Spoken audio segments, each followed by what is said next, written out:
Donc on va démarrer un document dans Illustrator. D'abord je vais vous parler d'une chose assez essentielle, c'est les couleurs dans Illustrator. Ça va aller assez rapidement, vous allez vraiment comprendre qu'il y a des gens qui se compliquent la vie, des gens qui utilisent Illustrator depuis des années et des années et qui se compliquent inutilement la vie. Donc on va faire un nouveau document. Un document où on va partir sur les formats. On va partir sur les formats habituels, genre A4.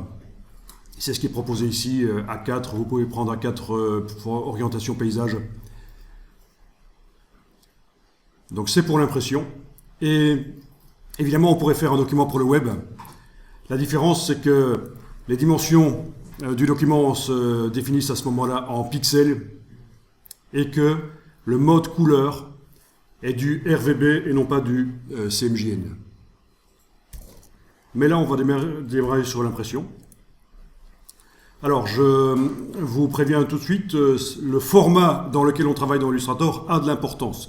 Je veux dire, si vous faites un peu de fantaisie, vous démarrez d'un A4 et vous agrandissez le format par la suite, et ça devient un format de 1 mètre sur 2 ou des choses comme ça, vous allez à l'encontre de certains problèmes parce que la plupart des outils Illustrator sont prévus pour fonctionner sur des documents qui ont une taille normale, c'est-à-dire à peu près A4, A3. Et plus vous vous éloignez de ce format-là, plus les outils, leur comportement devient difficile à régler parce que bon, ils sont pré-réglés pour des formats normaux. D'accord? Donc un format de 1 mètre sur 2, ce genre de fantaisie, c'est techniquement possible, mais quand on veut faire la créativité, on va éviter. Et dans l'autre sens aussi, travailler sur un format minuscule de 3 cm sur 4, on va dire c'est du vectoriel. C'est du vectoriel, c'est pas des pixels, donc ça n'a pas trop d'importance, la dimension du plan de travail sur lequel je travaille. Mais pourtant si, pour le comportement des outils et le pré-réglage des outils. Pas pour la qualité de ce qui va être produit, parce que c'est des descriptions mathématiques, qu'elles soient en 3 cm sur 4 ou en 1 mètre sur 2, c'est des descriptions avec des points, des vecteurs, ça passe. Et donc voilà, ça c'est une chose importante à connaître. Si vous travaillez avec ce qu'on appelle l'outil symbole, qui permet de jeter des graphismes sur... qui permet de jeter les graphismes sur le plan de travail, typiquement si vous travaillez sur un format trop grand, vous allez voir votre ordinateur va devenir super lent. Illustrator est très gourmand en ressources informatiques. Il y a des cartes graphiques préconisées par Adobe, on les trouve sur le site de Adobe, ils disent utilisez ces cartes graphiques-là, Nvidia ou autres marques.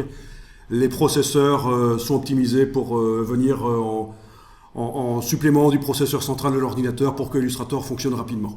Donc, contrairement à ce qu'on pourrait croire, et certaines personnes vont vous le dire, certaines personnes qui ont commencé avec Illustrator dans les années 80 ou début des années 90, ils vont vous dire, mais Illustrator c'est super simple, c'est un petit logiciel. C'est vrai que dans les années 90, on le mettait sur les machines les moins puissantes dans les boîtes, dans les entreprises. C'était le logiciel qui allait sur les machines les moins puissantes, et les machines les plus puissantes, évidemment, c'était Photoshop. Mais ce n'est plus vrai aujourd'hui. Illustrator est très gourmand en ressources. Alors, vous avez ici les options avancées et vous voyez que d'office Illustrator vous propose de travailler en CMJN. C'est très mauvais parce que ça va vous brider votre créativité. Dans Illustrator, vous allez évidemment créer des formes, mettre des couleurs. Plus vous avez la possibilité de mettre des couleurs différentes et vives, plus le travail créatif sera facile. Et le CMJN, c'est vraiment des couleurs ternes, c'est les couleurs imprimables chez l'imprimeur, en offset, 4 couleurs. Pourquoi démarrer un document Illustrator en CMJN alors qu'on pourrait le faire en RVB? Toutes les couleurs que l'écran peut afficher, on va pouvoir les mettre dans notre document. Donc au niveau créatif, ça va être mieux, plus facile en fait. Votre illustration, vous pourrez peut-être aussi l'imprimer sur une technique d'impression meilleure, comme du jet d'encre, des bâches qui fonctionnent avec du jet d'encre et qui impriment des couleurs plus vives que ce qu'on a chez l'imprimeur en CMJN offset. Voilà la raison pour laquelle, en fait, l'idée c'est qui peut le plus, peut le moins. Donc quand je fais un document créatif, j'ai intérêt à le faire avec des couleurs vraiment... un maximum de couleurs vives, si je veux. Hein. Maintenant, on peut faire un document avec des couleurs ternes si c'est le style qu'on veut, mais je veux dire, si je veux mettre un vert vif, des roses vifs, si je fais du manga, voilà, j'ai intérêt à travailler en RVB. Et après, il y a un système pour réduire. ce qu'on appelle le gamut mapping, c'est-à-dire qu'on va pouvoir passer du RVB vers le CMJN de manière intelligente. Il y a le système de gestion des couleurs de l'ordinateur qui va calculer ça pour que l'image CMJN reste correcte malgré qu'elle travaille avec moins de couleurs vives, pour que l'illustration reste correcte. Donc, ce qu'on va faire ici, c'est passer en option avancée et couleur RVB. Et on va donc créer ça. Alors, les effets de pixelisation, c'est les effets spéciaux dans Illustrator. Ils vont être rendus à 300 pixels par pouce. À un certain moment, il est possible que l'ordinateur devienne trop lent et qu'on soit obligé de demander un rendu, un calcul des effets spéciaux comme les ombres portées, les effets de biseau, tout ça qu'on peut mettre sur les formes, demander à 150 ou à 72, voire même 36. Comme ça, ça va alléger le travail de l'ordinateur. Les effets spéciaux, les ombres, tout ça vont apparaître pixelisés pendant que je travaille, mais à la fin, quand le travail est fini, je peux remonter à 300 pixels par pouce et faire l'exportation vers tel ou tel format. Vous allez voir, on va tester ça. Ok, donc dans un premier temps, vous pouvez laisser en 300 pixels par pouce. On prend le format lettre. Bon, donc j'ai pris le format lettre. Ok, vous avez pris le format lettre aussi? Ok, on va aller voir pour le format. Ok, bien écoutez, c'est l'occasion. Justement, j'avais dit que j'allais prendre l'A4. Le format lettre, ça va aussi. Hein. Format lettre américaine, là, ça va aussi. Mais j'avais dit qu'on allait travailler en A4 et finalement, j'ai pas été attentif et c'était pas de l'A4. C'est pas grave, on va voir comment on peut changer le format après avoir fait le document. Donc vous allez activer l'outil plan de travail ici. Voilà. Outil plan de travail. Vous avez votre palette des outils hors de colonne, ce sera plus facile. Et alors ici au-dessus, vous retrouvez des options, notamment ici pour le format passé en A4. Voilà. Alors, attention à ceci, c'est que l'outil plan de travail permet de faire plusieurs plans de travail dans Illustrator. Donc pendant tout un temps dans Illustrator, on travaillait sur un plan de travail seulement. Et puis à un certain moment, dans l'évolution de Illustrator, il était permis de créer plusieurs plans de travail, voire même de dupliquer le plan de travail actuel. Donc si vous prenez l'outil plan de travail et que vous commencez à tracer, vous faites un deuxième plan de travail, vous voyez. Et vous pouvez passer de l'un à l'autre. Et bien entendu, logiquement, ils ne sont pas superposés comme ça. C'est parce que là, j'ai juste montré qu'on peut faire l'erreur avec l'outil plan de travail de tracer un nouveau plan de travail. Donc dans ce cas-là, si vous avez créé un deuxième plan de travail, vous le supprimez, touche suppression, voilà. C'est apparu au moment où Illustrator a commencé à être utilisé pour faire des interfaces web. Donc on a plusieurs plans de travail, on peut dire qu'il y a certains éléments du premier plan de travail qui sont reportés automatiquement sur les suivants, donc pour faire des interfaces web. Ok, bon, une fois que vous êtes repassé en A4, vous pouvez réenclencher la flèche noire.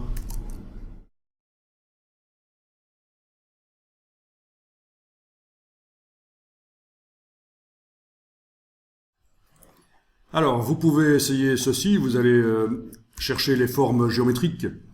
Bon, vous entrez dans le menu ici, et si vous allez sur la barre verticale qui est tout à fait à droite ici, ça va se détacher, vous allez voir une palette flottante. Au niveau des menus, c'est très modifiable, hein, ce qu'on a dans Illustrator. Alors, personne ne m'a dit que vous aviez une palette des outils différente de la mienne, en fait, apparemment. Vous n'avez pas autant d'outils que moi qui apparaissent. Vous avez la palette réduite parce que vous êtes dans la version 2019 et que Adobe essaye de simplifier les choses. Voilà, donc apparemment la remise à zéro que j'ai fait de Illustrator tout à l'heure n'a pas remis à zéro le fait que voilà, les outils.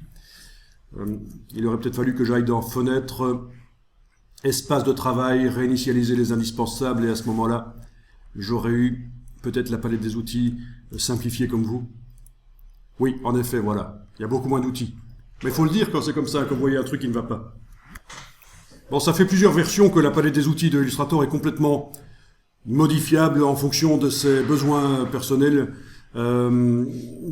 Fonction qu'on fait un certain type de travail ou l'autre, elle est complètement modifiable. Mais avec la version 2019, en plus, ils ont apporté cette notion de palette des outils personnalisée. Alors, je pense qu'il faut aller sur les 3 petits points ici. Et à ce moment-là, il va falloir aller dans le menu qui apparaît en haut à droite et demander avancer. Donc les paramètres avancés. Et voilà, vous avez la palette des outils glorieuse de Illustrator en entier. Ce sera mieux pour nous.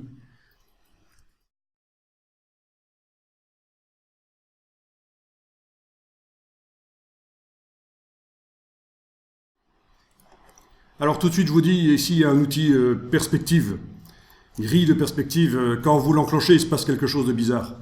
Allez-y, essayez. Donc je suis en train de déminer déjà les problèmes que les tout débutants pourraient avoir dans Illustrator. Quand vous enclenchez l'outil grille de perspective qui permet de faire du dessin en perspective, comme son nom l'indique, et il y a différentes grilles de perspective. Là, c'est une perspective à 2 points de fuite, il y en a à 3 points de fuite, il y en a à 1 point de fuite. On peut bouger les choses. C'est controversé. Il y en a qui disent que ça n'apporte pas grand-chose finalement et qu'il vaut mieux directement faire en 3D les choses. Ça dépend vraiment. Peut-être que certaines personnes ont l'utilité de ça. En tout cas, quoi qu'il en soit, il se trouve que quand vous avez activé cet outil, vous avez la grille de perspective qui arrive sur le plan de travail. Et quand vous revenez avec l'outil flèche, eh bien elle reste. Et ça, c'est quand même très ennuyeux. Pour s'en sortir, il faut quitter Illustrator et le relancer si vous ne connaissez pas l'astuce. Est-ce que vous savez comment se débarrasser de cette grille de perspective? Non? Ceux qui connaissent déjà un peu Illustrator, parce qu'il y en a. Bon, en principe, il y a un petit gizmo ici qui permet d'indiquer sur laquelle des faces on travaille. Bon, il y a 3 faces là, parce que c'est prévu pour 3 points de fuite, bien qu'on n'en ait que 2 ici. Et en principe, si vous cliquez sur la flèche ici, sur la croix, je veux dire, si vous cliquez sur la croix du gizmo, la grille de perspective s'en va. Sauf que ça ne marche pas. Il faut absolument que l'outil grille de perspective soit enclenché. Donc, réenclenchez l'outil de grille de perspective, cliquez sur la croix ici, la grille de perspective qui était sur le plan de travail s'en va. Voilà. Et vous pouvez revenir avec la flèche. Donc, ça va forcément vous arriver. Ça arrive à tous ceux qui commencent dans Illustrator. Cette grille qui arrive, on n'arrive pas à la faire disparaître.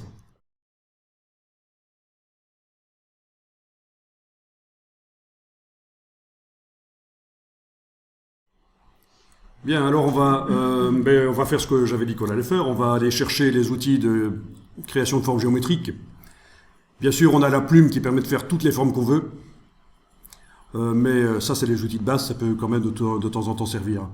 Voilà, on va jusqu'à la barre verticale et on a différents outils. Alors bien sûr, quand vous voyez cet outil-là, l'hexagone, ça permet en fait de faire des polygones à 3 côtés, 4, 5, 6, jusqu'à un nombre de côtés infini. Ça devient un cercle à la fin. Donc ne croyez pas que c'est pour faire des hexagones simplement. Hein. Si on veut faire des triangles avec ça, c'est possible. Hein. Même chose pour l'étoile, on peut faire des étoiles qui ont plein d'aspects et de nombre de branches, des distances des 2 cercles de construction de l'étoile peuvent être différents. Voilà. Ici, l'outil rectangle arrondi, on va pas l'utiliser. C'est un résidu des premières versions d'Illustrator. Ça, c'est comme dans tous les logiciels Adobe. Il y a des outils qui sont là, qui sont pourris, mais qu'on laisse parce que les anciens utilisateurs l'utilisent peut-être encore. Ils n'ont pas remis à jour leurs connaissances. Quand on voudra faire un rectangle à coin arrondi, on va plutôt utiliser le rectangle à coin droit et lui appliquer un effet d'arrondi, un effet spécial d'arrondi, ou, parce que ça c'est encore une ancienne manière de faire, ou utiliser les arrondis interactifs, qui est une nouvelle manière de faire encore. Donc il y a 2 manières de faire, non, il y a 3 manières de faire des rectangles ou des carrés à coins arrondis. La manière pourrie ici, parce qu'une fois que vos arrondis sont faits, vous ne pouvez plus les modifier facilement, ce sont des dessins d'arrondis, c'est pas dynamique, on ne sait pas modifier. La manière avec l'effet spécial d'option d'arrondi, et puis la manière avec les arrondis interactifs. Ok. Eh bien justement, tracer un rectangle sur le plan de travail. Voilà.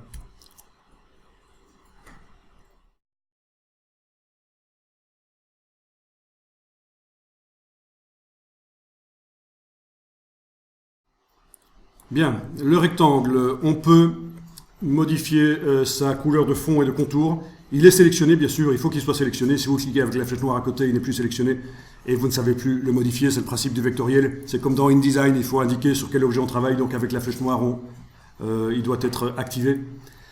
Vous avez la possibilité de modifier le contour ou le fond. Actuellement, visiblement, le rectangle, il vient avec un contour noir par défaut et un fond blanc. Alors vous allez dire, mais le fond blanc, on ne le voit pas puisque le fond de la page, le fond du plan de travail est blanc. Faux. Le fond du plan de travail est transparent. Mais parce que c'est fatigant de vous montrer un damier de transparence en permanence, Illustrator vous montre le fond transparent en blanc. Testez ceci, allez dans le menu Affichage et demandez Afficher le damier de transparence. Voilà. Là, vous voyez qu'on a vraiment affaire à un rectangle blanc avec un fond noir.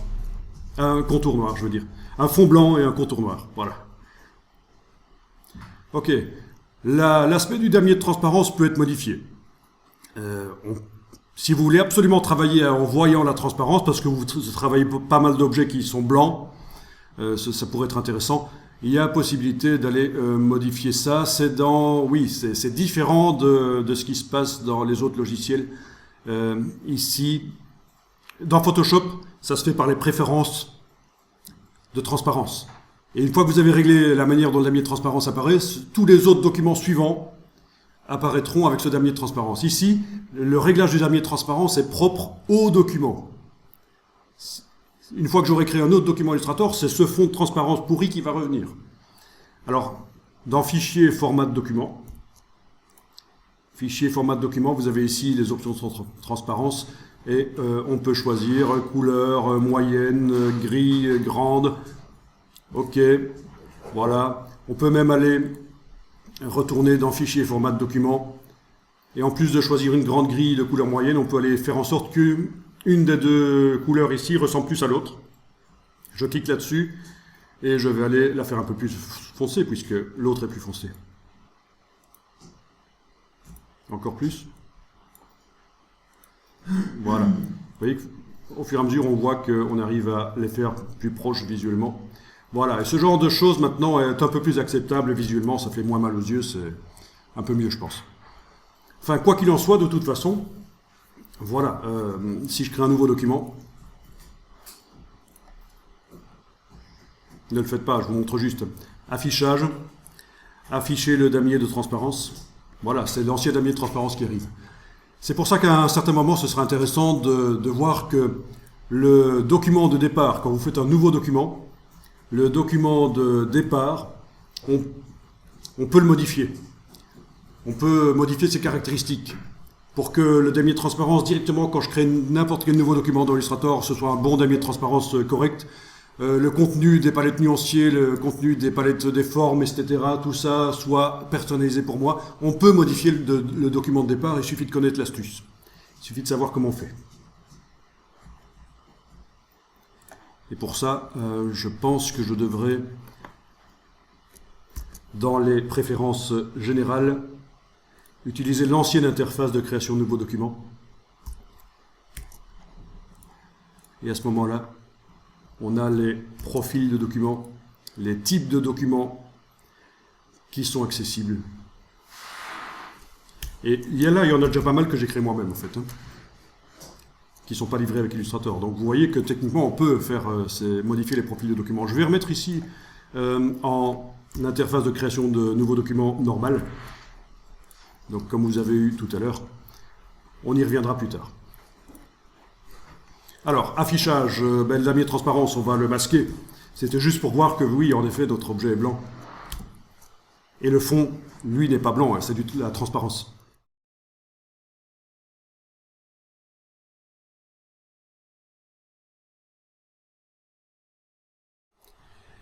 Ok, alors, on va ici mettre de la couleur différente dans le rectangle. Donc, le rectangle doit être sélectionné, bien entendu. Alors, si vous double-cliquez sur l'échantillon ici, vous avez la possibilité d'aller choisir une couleur que vous mettez sur le rectangle. Même chose pour le fond, pour le contour, je veux dire. Ce que je viens de faire, c'est le fond, mais pour le contour, je peux aussi double-cliquer et la mettre une couleur. Voilà, je clique à côté pour voir ce que ça donne. Oui, on voit qu'il y a un contour qui est bleu. C'est ce que j'avais choisi. Mais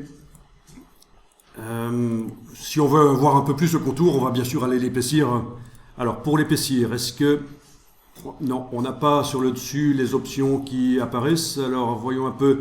Allez un peu dans le menu fenêtre et cherchez la barre contrôle.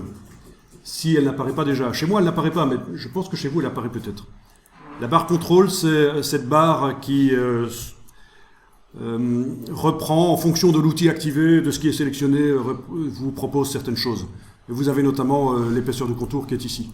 D'accord? Elle était déjà affichée chez vous? D'accord, c'est chez moi que je l'avais enlevé de l'affichage, je ne sais pas pourquoi. Sinon, on a aussi la palette contour, menu fenêtre, contour. La palette contour est beaucoup plus complexe qu'elle n'y paraît. On sait faire des choses pas mal avec ça. Il suffit de demander d'afficher les options et puis vous avez plein de choses ici. Notamment pour faire des flèches, pour faire des pointillés. On peut faire des pointillés multiples, qui peut donner l'impression notamment qu'on a un lacet qui rentre dans un trou et qui ressort par un trou, vous voyez, un lacet quoi, un lacet de chaussure. Ce genre de choses, quoi. Donc, mais au départ, elle apparaît assez simple. Voilà. La palette contour, on aurait pu aussi la faire apparaître en cliquant ici sur le mot, bien sûr. Quand vous voyez que c'est souligné comme ça, ce sont des hyperliens qui permettent de faire apparaître les palettes. Voilà. C'est la palette contour qui apparaît quand on clique là. Bien, alors la manière dont on a choisi les couleurs là, c'est pas génial. Voyons un peu, on va refaire un deuxième rectangle. Voilà, il porte les mêmes couleurs. Ok, allez-y, faites-en un troisième aussi tant que vous y êtes. Ok, ce que vous voulez comme dessin, il n'y a pas de problème. Donc voilà, les couleurs ont été choisies à la manière Photoshop, en double-cliquant sur les échantillons couleurs. C'est très mauvais dans Illustrator, et dans InDesign aussi d'ailleurs. Ne faites pas ça. Dans Photoshop, ok, mais dans Illustrator et dans InDesign, il vaut mieux utiliser le nuancier. Alors, faites apparaître le nuancier, menu fenêtre, nuancier. Alors, un nuancier, il en existe un aussi dans Photoshop, bien sûr. Et vous pouvez l'utiliser, mais on a moins l'habitude de l'utiliser dans Photoshop, le nuancier. En fait, le nuancier dans Photoshop, on l'utilise, c'est surtout ceux qui font de la bande dessinée qui l'utilisent, parce qu'ils ont une gamme de tons pour les couleurs de la peau, ils ont une gamme de tons pour les couleurs des vêtements de leurs personnages, et le nuancier dans Photoshop leur est utile. Mais habituellement, on travaille des photos dans Photoshop, on modifie en masse des pixels qui ont plein de couleurs différentes, et le nuancier ne sert moins. Par contre, dans Illustrator et InDesign, ça va vraiment servir. Alors ça, c'est le nuancier qui arrive directement avec des couleurs qui sont dans la définition du document de départ, le document CMJN de départ. Je vous rappelle qu'on a démarré d'un document CMJN, mais qu'on indique finalement il doit être RVB. Regardez sur la barre de titre, il est bien indiqué RVB. On travaille dans un document RVB. Alors toutes les couleurs qui sont là sont CMJN en fait, sont définies en CMJN. Parce que oui, c'est comme dans InDesign. Un document Illustrator peut contenir les deux types de couleurs en même temps, du RVB et du CMJN. Vous allez voir un peu plus loin. Mais on a intérêt dans Illustrator vraiment à travailler dans un document RVB, ce qui ne nous empêchera pas, si on veut, de mettre par-ci par-là une couleur CMJN éventuellement. Voilà, donc si on survole, l'infobulle vous indique bien que ce sont toutes des couleurs CMJN. Là, vous avez ce qu'on appelle des motifs. On verra comment faire des motifs, évidemment. Les faire soi-même, utiliser des motifs qui viennent du web.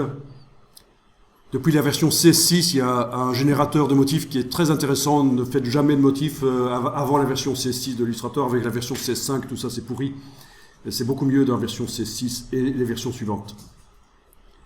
On a des groupes de couleurs qui peuvent servir pour modifier les illustrations, pour tester des applications de couleurs. C'est assez génial, ça. C'est-à-dire que dans Illustrator, vous pouvez faire des illustrations avec des couleurs pourries au départ, c'est pas un problème. Et puis par la suite, vous allez modifier les couleurs vous-même ou faire des tests, aller chercher plein de groupes de couleurs comme ça, des harmonies de couleurs et les appliquer sur votre illustration. Et à un certain moment, ah, génial, c'est ces couleurs-là qu'il faut sur mon illustration. Si les couleurs n'arrivent pas sur les bons objets, vous allez pouvoir les switcher et faire des tests. Donc la créativité, c'est faire des tests et choisir. Voilà, être créatif, c'est ça. Si vous pensez que vous n'êtes pas très créatif, sachez-le. Illustrator peut vous aider au niveau des couleurs notamment, parce que être créatif, c'est aussi faire des choix, quoi. C'est tester plein de choses et choisir le meilleur. Et puis au départ de ça, faire des variantes, rechoisir à nouveau le meilleur. Et petit à petit, comme ça, vous allez vers le beaucoup mieux, quoi. Tout le monde n'est pas un dieu de la couleur. De toute façon, ici, il y en a aucun. Dans la classe, il n'y a personne qui est, à mon avis, un dieu de la couleur qui a ça dans la peau. Vous savez pourquoi? Parce que vous êtes tous des garçons. Ceux dans la société qui sont forts pour les couleurs, c'est les filles. Là, elles ont ça dans la peau. Mais bon, ça se travaille. Peut-être que certains parmi vous sont déjà habitués pour choisir directement les bonnes couleurs quand ils font l'illustration. Pourquoi pas? Je ne dis pas.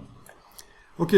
Donc, si je veux modifier les couleurs des rectangles, je suis obligé de les sélectionner tous les trois, étant donné que, vous avez vu ce que j'ai fait. J'ai fait un rectangle de sélection avec la flèche noire. Rectangle de sélection, j'ai englobé, ne fût-ce que partiellement, les trois rectangles, ils sont tous les trois sélectionnés. Étant donné que ils ont les mêmes attributs de couleur de fond et de contour, la palette des outils me montre les bonnes couleurs.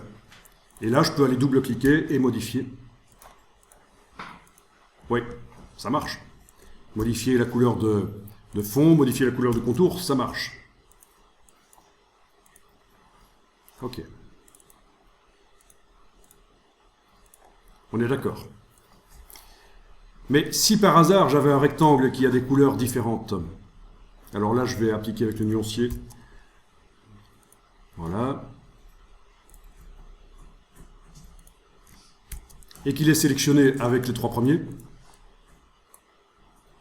ben, la palette des outils, elle vous indique un point d'interrogation, ce qui, dans Illustrator, veut dire vous avez des objets avec des attributs multiples. Il y a, parmi les objets sélectionnés, il y a plusieurs fonds différents, il y a plusieurs contours différents. Bon, ok, je supprime ce rectangle-là. Donc, oui, on peut, si on veut modifier la couleur de plusieurs objets, les sélectionner et redouble-cliquer dans la palette des outils sur le nuancier de couleur. Mais c'est pas génial. Il y a beaucoup mieux que ça. Alors, ce qu'on va faire, c'est utiliser le nuancier ici.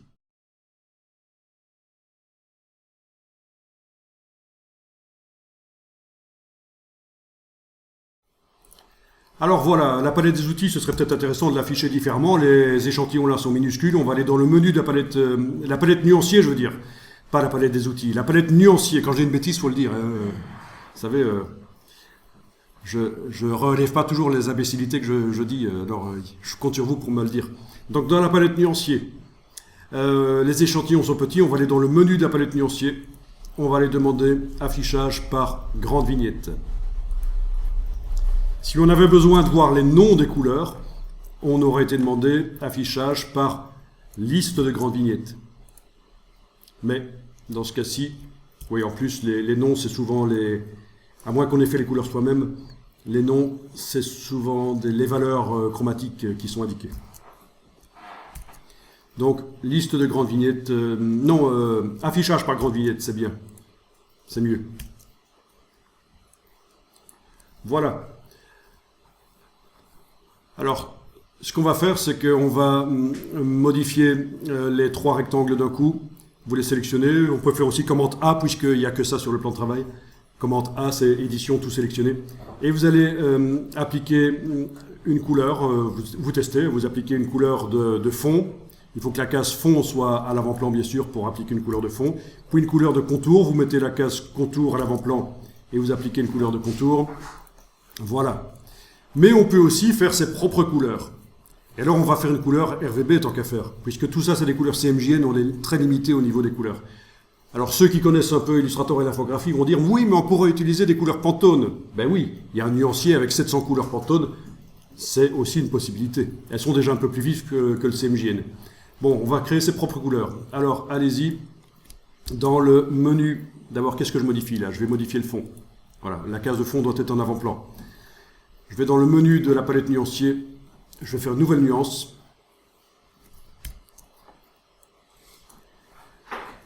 Nuance de type RVB. Et vous allez cocher ceci, l'option globale.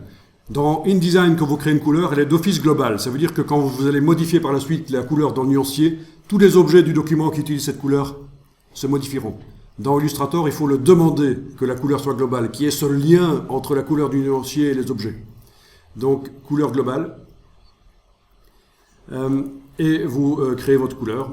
Quand vous avez trouvé une couleur qui vous botte, vous pouvez modifier son intensité lumineuse. Vous savez comment ?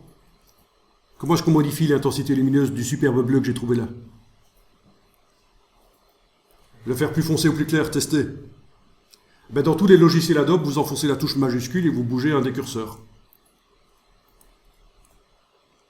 Et ça modifie l'intensité lumineuse. D'accord? Je vous remontre avec une autre couleur. Voilà. Alors ceci, vous savez ce que c'est. Ça vous indique que la couleur est trop vive pour être imprimable telle qu'elle. Elle est hors gamme offset de l'imprimeur. Mais c'est pas grave. Parce que je vais peut-être imprimer sur une technique plus performante, comme du jet d'encre. Ceci, ça vous indique que vous pouvez la transformer en une couleur hexadécimale. Ça vous dit quelque chose, l'hexadécimal? Oui, c'est quoi? C'est ça, c'est une définition de couleur avec 3 paires de lettres ou de chiffres. Donc, ce qui nous fait 3 x 2, 6, hexa, hein, hexadécimal. Hexa, ça veut dire 6.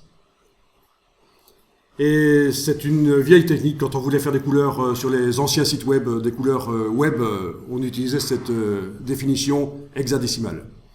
Ça ne se fait plus de nos jours parce que les ordinateurs sont assez puissants et le web est rapide. Donc on définit en RVB, la plupart du temps. Le hexadécimal, c'est un peu un truc du passé. Ça représente un cube parce que si vous vous intéressez un peu à l'hexadécimal, vous allez voir que ça se construit sous forme d'un cube. C'est assez intéressant à voir cette manière de réfléchir et de créer les couleurs. Voilà. La manière dont ces lettres et ces chiffres se créent. Si vous me faites penser, je vais vous retrouver une petite démo sur le web à ce propos. Enfin, peu importe, si je vous en parle ici, c'est parce que c'est là, et voilà, vous pourriez ne pas connaître, donc vous en occupez pas, quoi, de ça. Choisissez votre couleur comme vous voulez. Ok. Voilà. Alors, pour le contour, on va également choisir une couleur. On va la faire. Nouvelle nuance. Voilà. Global, toujours. Ok. Parfait. Alors, les deux couleurs qui ont cette caractéristique d'être globales ont le petit triangle là en bas à droite dans le nuancier.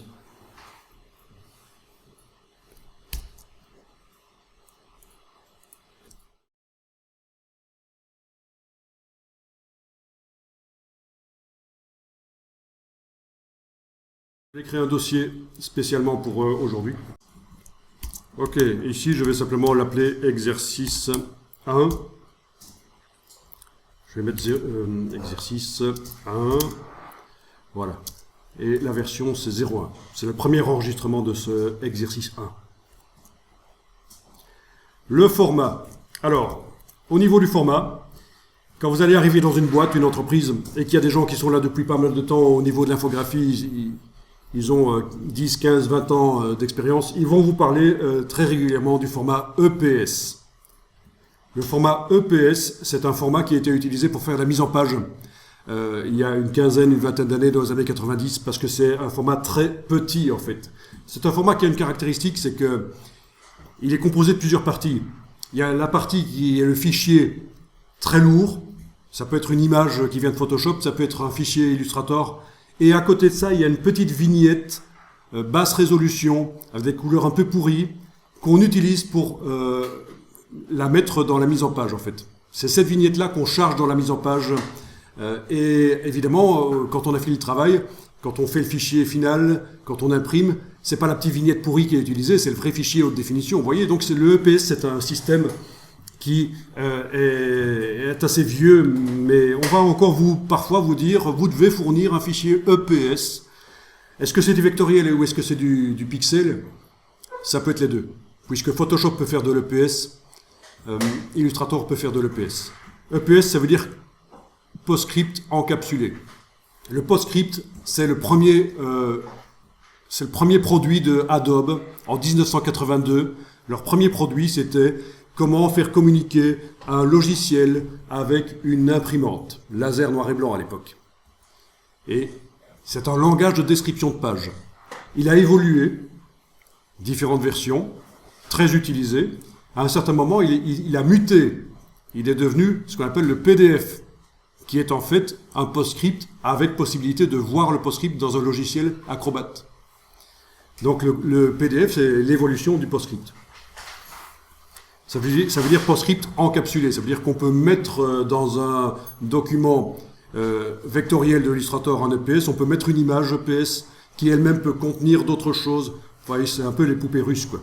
Si je vous en parle ici, c'est parce que c'est pas pour le plaisir de vous parler de vieux trucs qui n'existent, qui sont quasiment plus utilisés. C'est parce que vous allez parfois rencontrer des gens qui vont vous en parler et vous exiger des fichiers EPS. Donc, si j'enregistre le fichier Illustrator au format EPS, plutôt qu'au format Illustrator, ce sera la même chose ici, en fait. Hein. Mais il n'y a pas de raison de le faire. On va enregistrer au format Illustrator.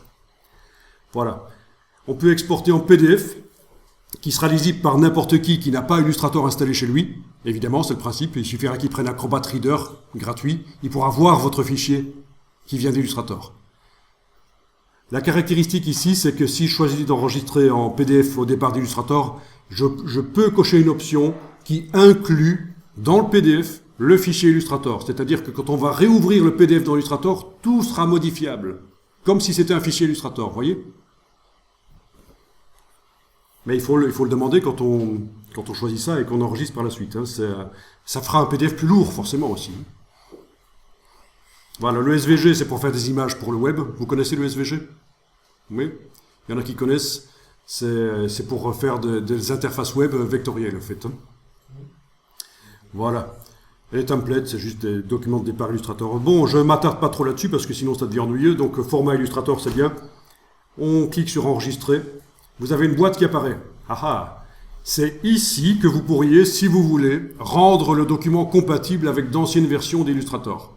Pourquoi ? Ben parce que, notamment quand on fait de la 3D ou pour certains matériels de découpe laser, découper du carton ou du plexi ou quoi au laser, ils ont besoin d'un fichier Illustrator qui n'est pas trop évolué, un vieux fichier Illustrator. Et c'est là qu'on pourrait dire, tiens, oui, ok, on va lui fournir de l'Illustrator 8 ou de l'Illustrator 3 de la fin des années 80.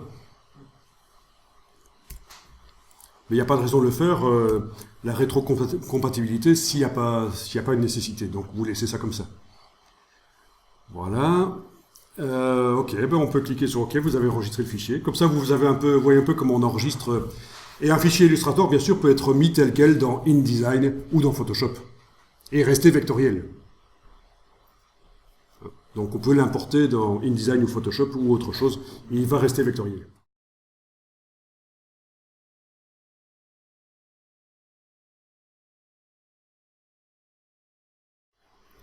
Alors l'avantage des couleurs globales, c'est que vous allez pouvoir, comme dans InDesign, modifier la couleur et ça va se répercuter dans tout le document, dans toute une illustration. Ça peut être un système pour faire des tests. Vous avez fait une illustration avec des couleurs pourries, mais elles sont toutes globales. Elles se retrouvent dans le nuancier. Vous allez pouvoir double-cliquer sur les couleurs et les modifier et voir ce que ça donne partout dans l'illustration quand je modifie telle ou telle couleur. Donc ici, avec la flèche noire, vous allez cliquer à côté de tout, rien n'est sélectionné, et vous allez double-cliquer sur une des deux couleurs. Et vous voyez qu'on a la case aperçu. Vous allez pouvoir la cocher et bouger. Et vous voyez directement derrière ce que ça donne. D'accord ? L'autre couleur ? Voilà. Alors si vous avez créé au départ une couleur qui n'est pas globale, on peut encore la transformer en globale en double-cliquant sur elle. Par exemple celle-ci. Voilà, je double-clique sur elle. Je peux cocher global. La modifier. Ok, elle est devenue globale. Il faut qu'elle n'ait pas déjà été utilisée sur des objets. Quoi qu'il y ait un moyen de la réappliquer, si elle est déjà utilisée sur des objets. Bon, peu importe, je vais noter, on va en reparler plus tard. Parce que c'est vrai que c'est intéressant, si on a oublié de faire des couleurs globales au départ, de réappliquer la couleur, faire le lien avec les objets. Enfin, vous voyez l'intérêt, hein, c'est vraiment génial, cette possibilité de ne pas être obligé de trouver les bonnes couleurs directement dans vos affiches, dans vos illustrations, faire des tests. Aucun des objets là n'est sélectionné.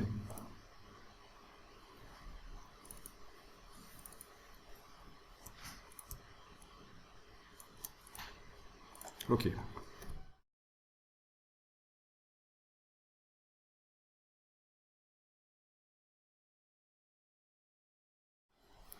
Bon, ben on va voir si vous savez faire des étoiles. Bon, à côté, vous avez encore de la place. Si vous n'avez pas de place, vous allez voir qu'à un certain moment, on peut agrandir le plan de travail, bien entendu. Parce qu'en fait, voilà, dans Illustrator, on démarre d'un format A4 ici, mais ça n'a pas d'importance. Je peux l'agrandir, en faire un format A3 finalement, l'agrandir, parce que de toute façon, pour finaliser le travail, je vais devoir l'amener dans InDesign et recadrer la partie qui m'intéresse. Donc, techniquement, avec l'outil plan de travail, on peut prendre les poignées et agrandir le format si nécessaire. Mais dans ce cas-ci, il reste de la place normalement. Alors, vous allez prendre l'outil étoile. Si vous cliquez tout simplement, comme avec tous les outils de création géométrique, là, ça vous demande le rayon intérieur, le rayon extérieur, le nombre de pointes que vous voulez sur votre étoile. J'annule parce que je vais le faire manuellement. Je ne vais pas m'attarder trop là-dessus parce que c'est quelque chose que vous connaissez déjà certainement. Cliquez, glissez, vous avez une étoile. Pendant que vous avez le bouton de la souris enfoncé, avec les flèches sur le clavier, vous pouvez définir le nombre de pointes. Et c'est là que vous obtenez un triangle si vous voulez. Avec la barre d'espace, pas la barre d'espacement, avec la touche majuscule, on peut même le contraindre sur des axes. Même s'il a, comme ça, voilà, 5 pointes, voilà, avec la touche majuscule, on peut la contraindre sur des axes. Avec la touche Alt, vous avez l'étoile typique, comme ça, en plus, hein, d'accord? La touche Alt vous met l'étoile avec voilà, l'étoile qu'on connaît, stéréotypée. Ok. Alors, avec la touche commande du Mac ou contrôle du PC, quand vous bougez, ben c'est la distance entre les deux cercles de création de l'étoile. C'est la touche commande du Mac ou contrôle du PC. Aucune touche, c'est la dimension. Donc là, vous avez tout. Hein. Le nombre de pointes avec les flèches haut et bas sur le clavier. La touche commande pour l'aspect de l'étoile. Aucune touche, et bouger la souris pour la dimension. Et la touche majuscule pour la contraindre sur des axes. On lâche le bouton et voilà, l'étoile arrive. Parfait. Vous savez que j'ai rencontré des gens qui connaissent Illustrator qui ne savaient pas que cet outil-là servait à faire des étoiles autrement qu'avec 5 pointes, ou que ceci servait à faire des polygones autrement qu'avec 6 côtés. Donc, parfois je me dis, même les bases, ça vaut la peine de les rappeler.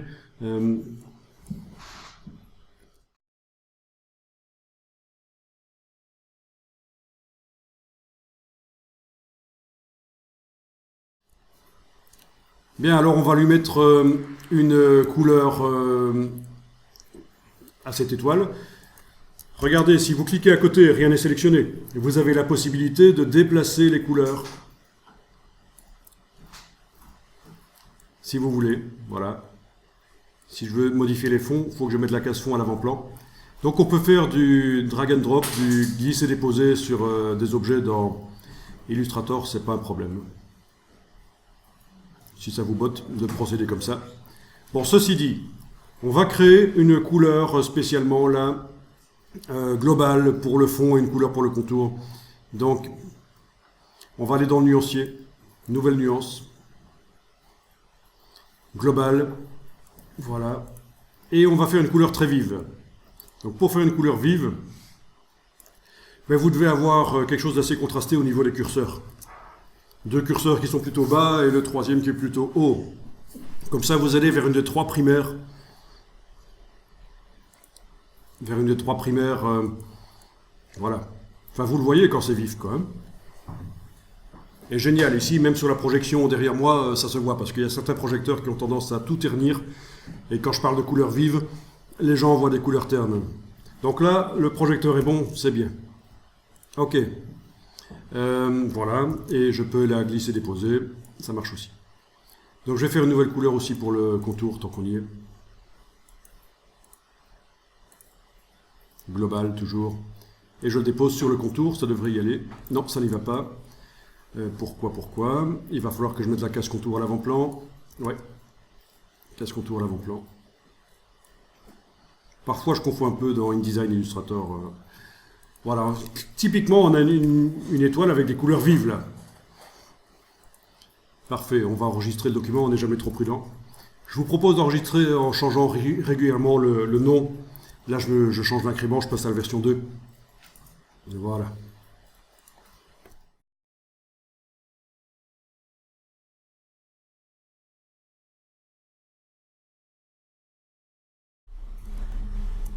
Alors, document RVB. Donc, possibilité de mettre des couleurs vives. Si vous aviez choisi un document CMJN, donc si vous n'aviez pas modifié au moment de la création le fait que ça doit être un RVB, vous seriez en mode de fusion des transparences CMJN. Donc, on va aller changer ça. Fichier, mode colorimétrique du document. Allez-y, choisissez couleur CMJN. Regardez ce qui arrive à vos couleurs vives sur l'écran quand vous passez en couleur CMJN. Elles ternissent. Vous êtes dans la gamme CMJN. C'est pas sympa, ça. Hein?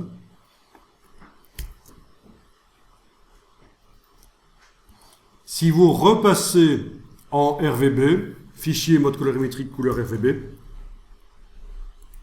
ça ne redevient pas vif. Vous avez perdu toutes vos couleurs vives. Donc, ce qu'il faut faire, c'est annuler. Commande Z une fois, deux fois, vous avez annulé les deux passages, les deux changements de passage de RVB vers CMJN, puis de CMJN vers RVB. Voilà. Donc ça, il faut le savoir. Ne faites pas ça, passer en CMJN, ça a des conséquences au niveau des couleurs.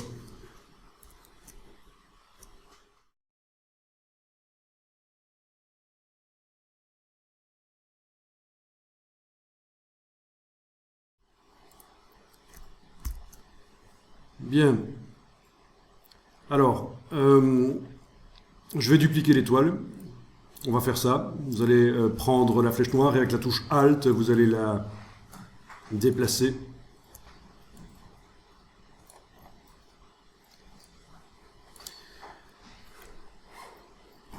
On va lui mettre certaines couleurs. On va lui faire des couleurs rien que pour elle, à nouveau.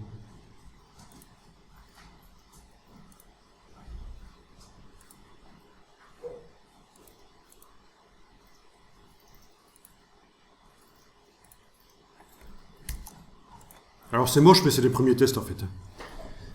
Il faut bien comprendre le b.a.-ba de Illustrator, le fonctionnement de base, parce qu'après ça crée des problèmes si vous ne comprenez pas les bases. C'est un peu la grammaire de Illustrator ici. Alors il y a possibilité dans Illustrator de faire de la transparence.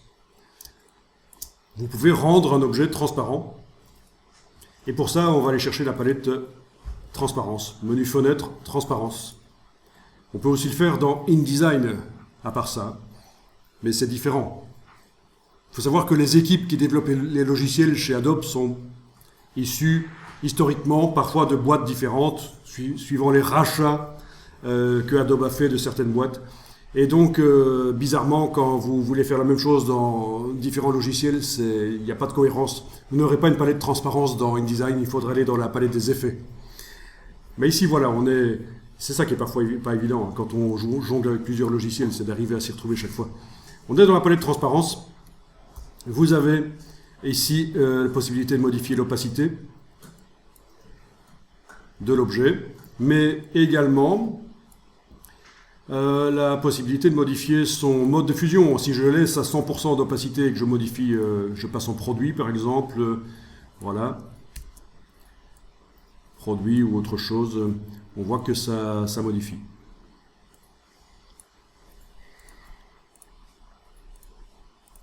Ça va, ça marche?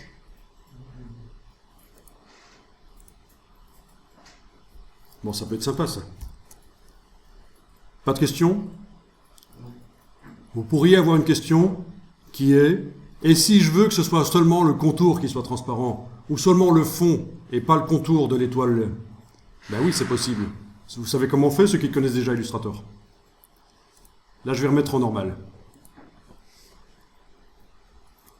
Et à un certain moment, il faudra que je vous montre comment choisir le mode de fusion avec les raccourcis clavier qui, à mon avis, on va devoir les créer. Quoique non, on peut aussi jouer avec la roulette. Une fois que vous avez... Même pas. Avec la roulette au-dessus, vous pouvez passer en revue les modes de fusion. Ça marche. Ça va? Bon. Donc je remets en normal. Si je veux que ce soit seulement le fond de l'étoile et pas le contour qui soit transparent, ceux qui connaissent Illustrator, dites-moi comment on va faire.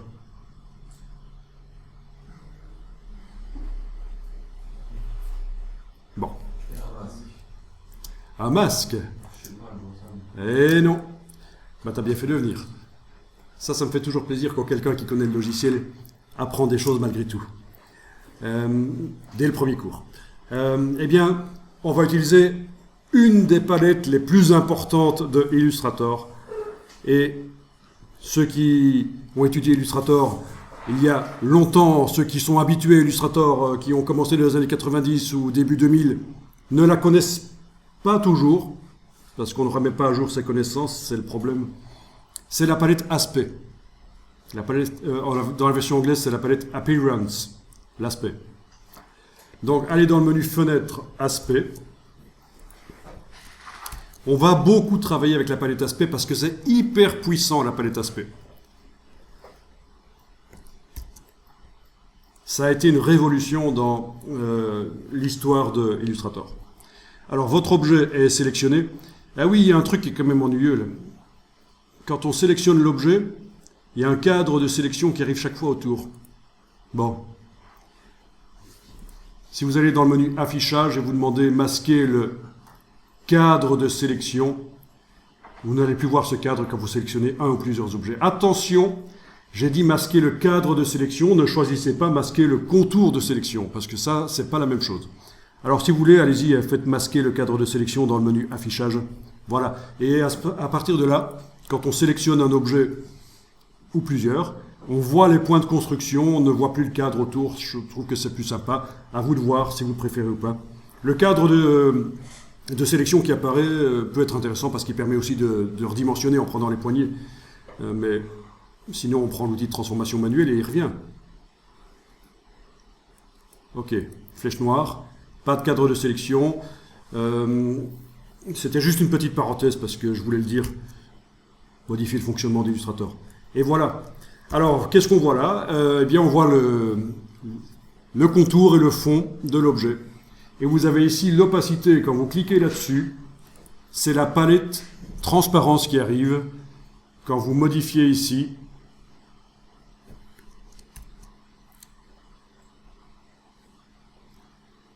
à l'endroit où les deux étoiles se superposent, ben, ça se mélange différemment. C'est ce qu'on vient de faire juste avant, en fait. En allant dans Fenêtre Transparence, on a eu la même palette là. Donc je vais remettre à normal. Normal. Si je veux modifier seulement la transparence du fond, je vais devoir déployer ici.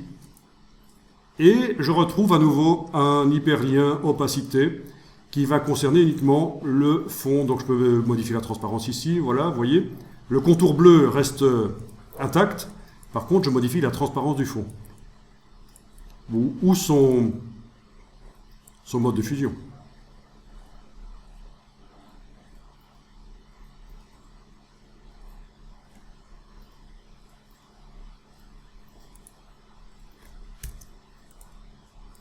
Ok, dans ce cas-ci, je vais juste modifier sa transparence. Voilà.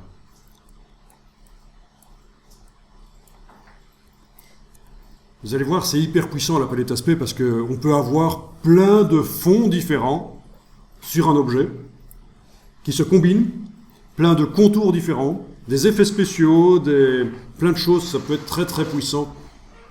Et c'est un peu comme on peut considérer que c'est un peu comme une petite palette des calques qui concerne les fonds et les contours qui sont sur un objet. On a une palette des calques pour les différents objets dans Illustrator, mais on a aussi la palette aspect pour un objet, comment les fonds et les contours se combinent, se superposent, se combinent avec des effets de fusion. des effets spéciaux qui éloignent le contour, qui le rentrent à l'intérieur de l'objet, enfin plein de choses. Alors, je vous l'ai pas dit, c'est quelque chose que je dis souvent. Je ne sais pas si à vous je l'ai dit, mais moi je connais très bien les 3 logiciels. Photoshop, Illustrator, InDesign. Ça, c'est des logiciels que je pratique depuis très longtemps. Photoshop depuis la version 1.5, Illustrator depuis la version 2, je pense. Enfin bon, peu importe. Donc, tout ça pour vous dire que je connais très bien les logiciels. Pourquoi je vous dis ça? C'est parce que je vais vous dire un truc qui peut paraître très stupide. Et donc, j'essaye d'asseoir, vous faire comprendre que je ne suis pas un amateur qui dit n'importe quoi. Alors, je vais vous dire un truc, c'est que au niveau complexité, Illustrator est 2 fois plus complexe que Photoshop. On a tendance à penser que le plus complexe des logiciels Adobe, c'est Photoshop. Pas vrai du tout, il est assez simple. Illustrator, beaucoup plus complexe, parce que ce sont des petits objets avec plein de petits réglages, et des ennuis peuvent venir de partout, et pour arriver à détecter d'où ça vient, il faut vraiment connaître le logiciel pour arriver à détecter d'où viennent les problèmes.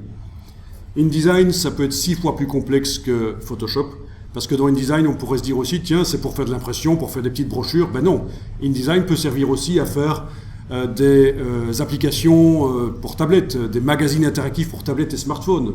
Il faut le savoir. Donc c'est très complexe, InDesign. Donc, contrairement à ce qu'on pourrait croire, Illustrator n'est pas le plus complexe, loin de là. Je veux dire, Photoshop n'est pas le plus complexe, c'est le plus simple en fait des 3. À mon avis, c'est mon avis personnel. Hein, ça, chacun a son idée sur ça. Alors, enregistrer le document.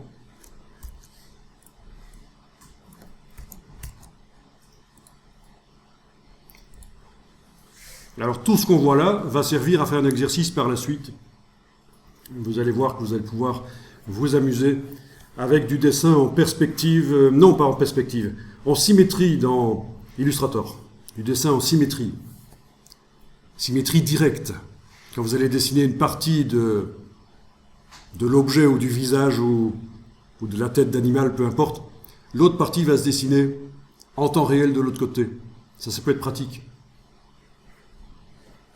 Parce que si on ne connaît pas le système, on fait la moitié, et puis on duplique en symétrie, et on découvre ce que ça donne. Ça ne va pas, ça. Il vaut mieux interagir avec la symétrie pendant qu'on crée l'objet.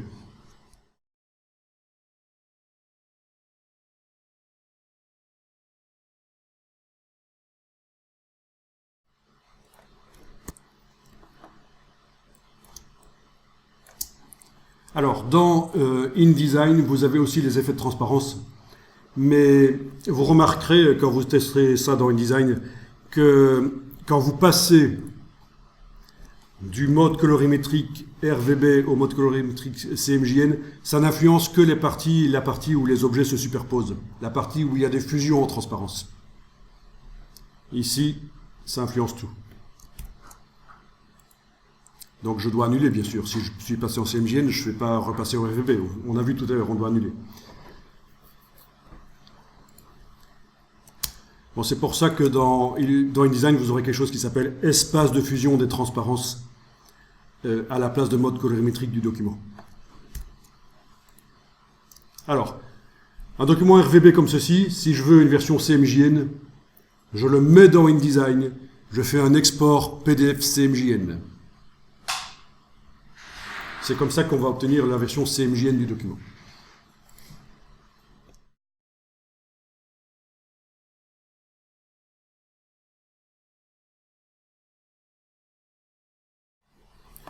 Alors on va s'intéresser aux arrondis.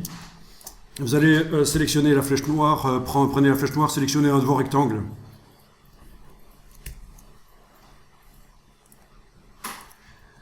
Voilà, et dans les effets spéciaux, on va aller mettre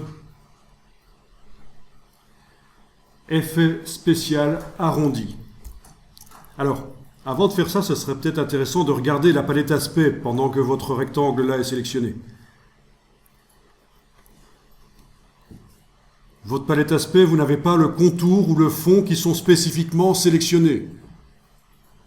On clique en dessous, rien n'est sélectionné spécifiquement, d'accord? Ça veut dire qu'on travaille sur tout l'objet qui est actuellement sélectionné. Vous allez comprendre, ça a de l'importance. Le fonctionnement basique de la palette aspect.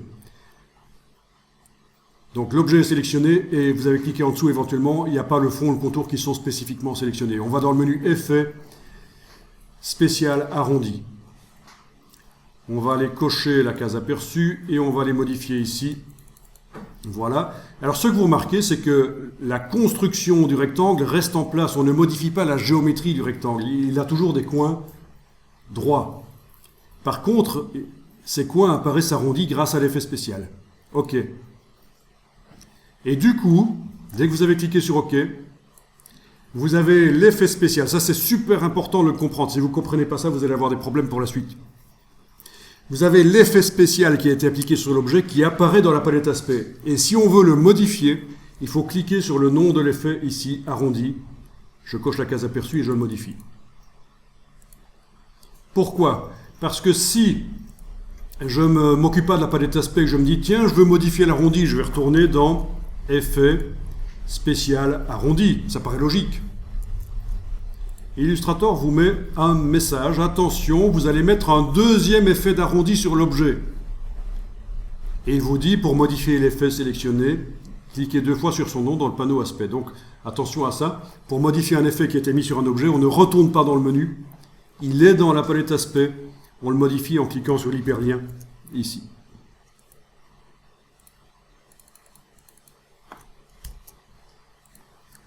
Et voilà.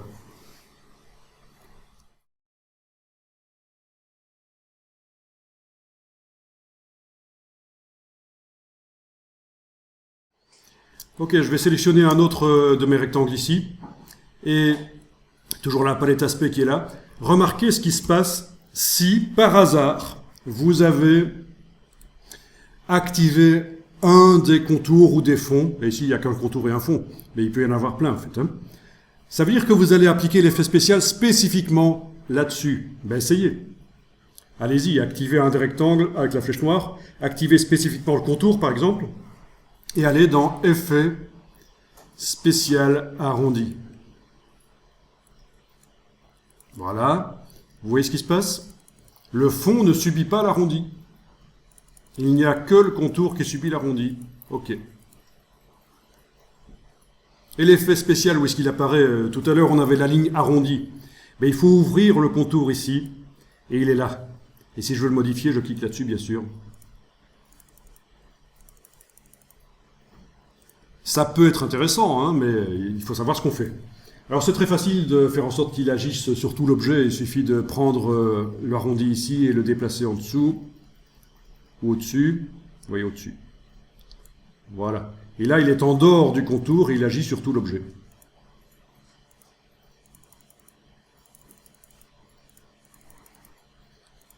Parfait.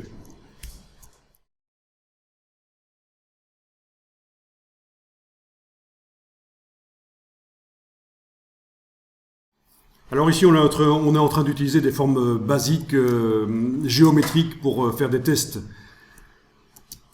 Et il faut savoir que Illustrator, maintenant, permet de faire des illustrations qui ont vraiment un côté naturel. On s'éloigne du côté géométrique, parce que vectoriel n'égale plus géométrique maintenant. C'est-à-dire qu'on peut partir de formes qu'on a dessinées sur le papier avec de l'encre, les photographier ou les scanner, et les vectoriser, les transformer en vecteurs et les utiliser dans Illustrator. On peut partir de photos, les transformer en vecteurs. On peut mettre des effets spéciaux qui donnent un aspect de papier vraiment naturel. Donc faites gaffe, hein, on est en train ici de faire des formes géométriques, c'est clairement du vectoriel. Mais Illustrator, maintenant, ça permet de faire plus que ça. Bien, alors, ok.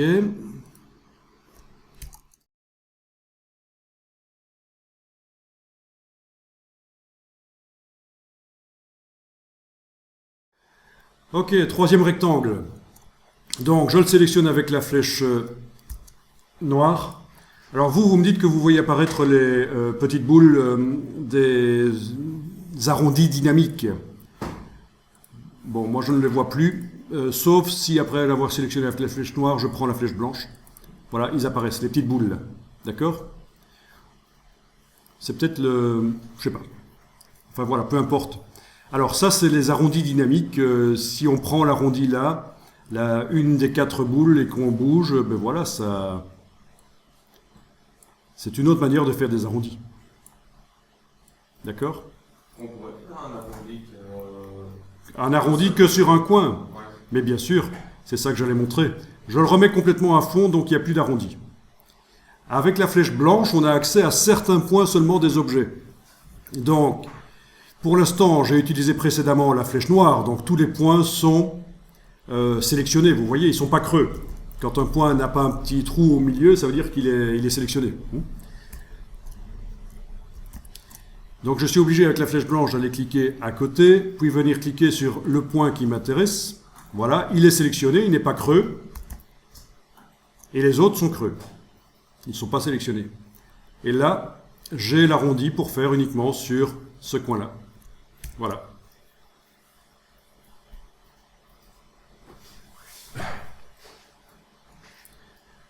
Alors, je vais annuler pour vous montrer qu'avec la flèche blanche, on peut aussi englober des points. Et il pourrait y en avoir sur des objets complexes. Je peux englober comme ça des dizaines de points d'un coup et modifier leur arrondi. Et alors, on va pouvoir prendre n'importe lequel des deux arrondis et modifier les 2 points d'un coup. Voilà. Donc, ça peut être intéressant, ces arrondis dynamiques. Si à un certain moment, ces petites boules vous ennuient parce que vous ne les utilisez pas et chaque fois que vous sélectionnez un objet, elles apparaissent. On peut les enlever de l'affichage. Affichage, widget, masquer l'angle. Donc, dès qu'on fait ça, les petites boules n'apparaissent plus et on ne sait plus les modifier, bien sûr, logique. Donc c'est affichage, widget, masquer l'angle. Parce que quand vous avez des objets complexes, que vous sélectionnez tout, ils ont des dizaines de points, vous voyez des petites boules qui apparaissent partout, c'est vraiment perturbant.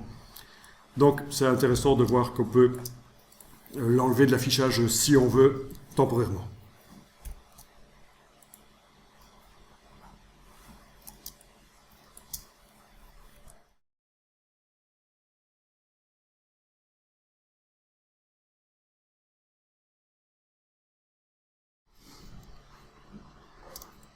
Donc voilà, pour les étoiles que vous avez faites, même chose, vous choisissez est-ce que vous voulez arrondir ou pas par les effets. Effet spécial arrondi, ça va arrondir partout, tous les angles dans ce cas-là. Si je veux arrondir certains angles, je prends le widget avec les petites boules. Mais ici, je peux arrondir tout. C'est possible. Voilà, et ça apparaît dans la palette aspect. Si on n'en veut plus, on le jette à la corbeille de la palette aspect. Il n'est plus là.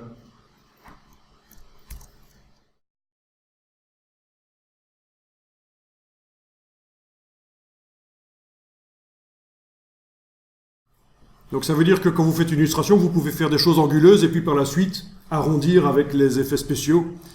Par contre, faire l'inverse, faire des choses arrondies et les rendre anguleuses, ça va être un peu plus difficile. Donc voilà, ça peut être intéressant de se dire, tiens, je fais anguleux au départ et puis j'arrondis par-ci par-là, différemment, les différents objets. Je teste. Alors, je vais vous montrer un autre type d'arrondi, c'est dans la palette contour. Donc faites apparaître la palette contour, menu fenêtre contour. Vous avez ici la palette contour avec les options qu'on fait apparaître. Et là, vous avez les angles. Et là, il s'agit de faire juste sur le bout ici des angles si on veut. Vous voyez, là, il y en a aussi. Il y a des arrondis. D'accord ? Donc, je n'ai pas utilisé les 2 techniques qu'on a vues précédemment. J'ai juste demandé d'avoir des angles. On peut aussi avoir des biseaux. C'est très vieux dans Illustrator, ça. C'est une méthode très très ancienne pour arrondir les angles.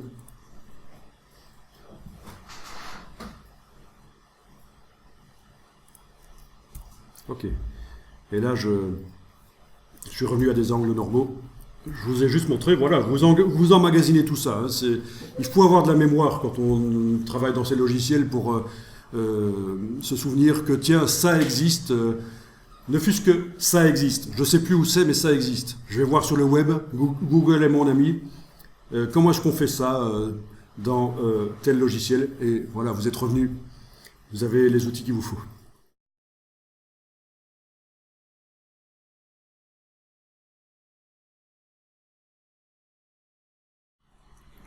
Alors, quelque chose qu'on me demande souvent, c'est qu'est-ce que c'est cette limite?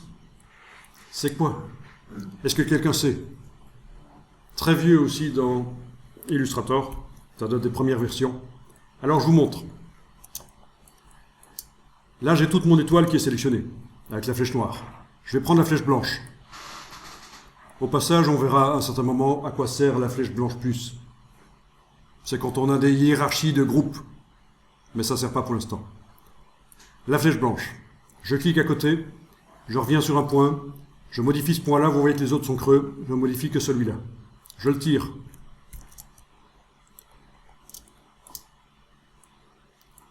J'obtiens des flèches, c'est-à-dire des angles ici, parce que je suis avec l'option angle ici, je suis revenu avec l'option angle, je vous l'ai dit. Oui, d'ailleurs quand on enclenche les deux autres, il n'y a plus de notion de flèche. C'est très long, c'est très long. Entre le point ici, le point réellement, la construction vectorielle de la forme, et le bout de la flèche ici, tel qu'il apparaît, c'est énorme. Et c'est là qu'on peut limiter, on peut dire, tiens, quand j'ai des angles très aigus dans une forme, je ne veux pas que la flèche ait une longueur plus grande que 2 fois l'épaisseur du trait. Je vais taper 2 ici, touche tabulation, voilà.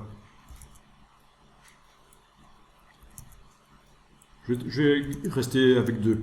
Donc normalement, si je me limite 2 fois, je n'aurai jamais une flèche qui existe si jamais elle a 2 fois la longueur de l'épaisseur. Vous allez voir avec la flèche blanche, on va mieux comprendre. Je reprends la flèche blanche, je vais bouger le point ici. À un certain moment, la pointe devrait réapparaître. Elle ne réapparaît pas. Si, à un certain moment, elle réapparaît. Oui, là, elle y est. Dès qu'elle va atteindre 2 fois la valeur de l'épaisseur du trait, elle va être coupée. Voilà, ça se passe là. Vous voyez? Ça se passe dans ces zones-là. Donc voilà ce que c'est la flèche. Je vous le dis parce que ça peut servir et souvent c'est intriguant, on se demande ce que c'est la limite. En fait, oui, ici ils appellent ça limite, avant ils appelaient ça flèche et vous allez voir ça aussi dans d'autres logiciels, cette notion. Oui, rien à voir avec les flèches ici qui fonctionnent sur des traits non fermés. Il faut que le trait soit non fermé.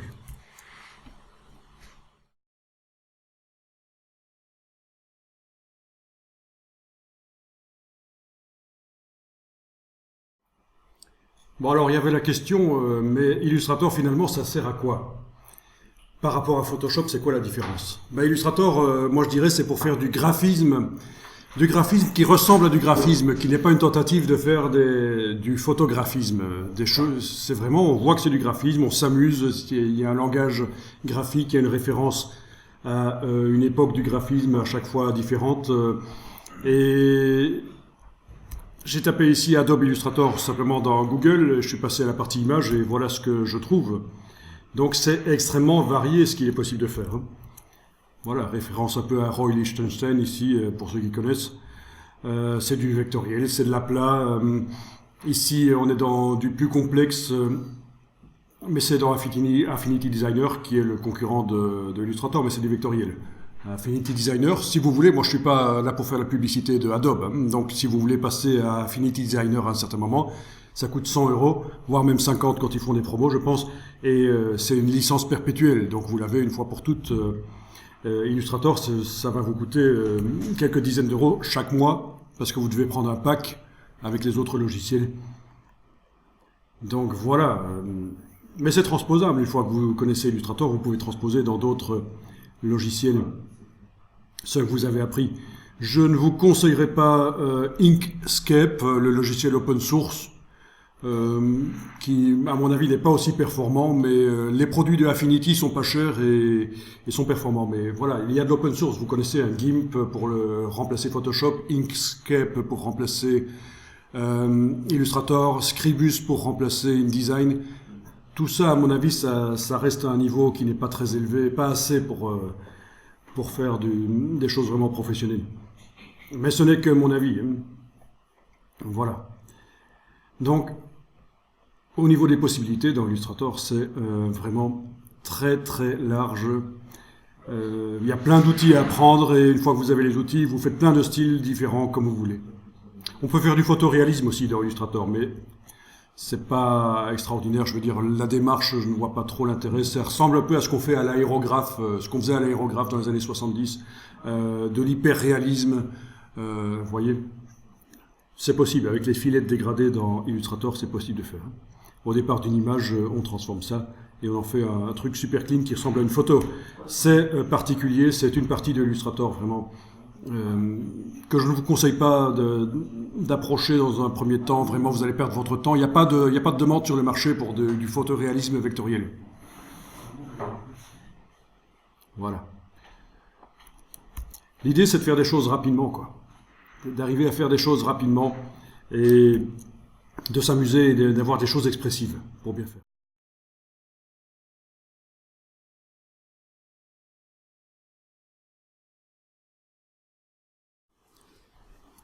Alors, on est revenu sur notre document ici.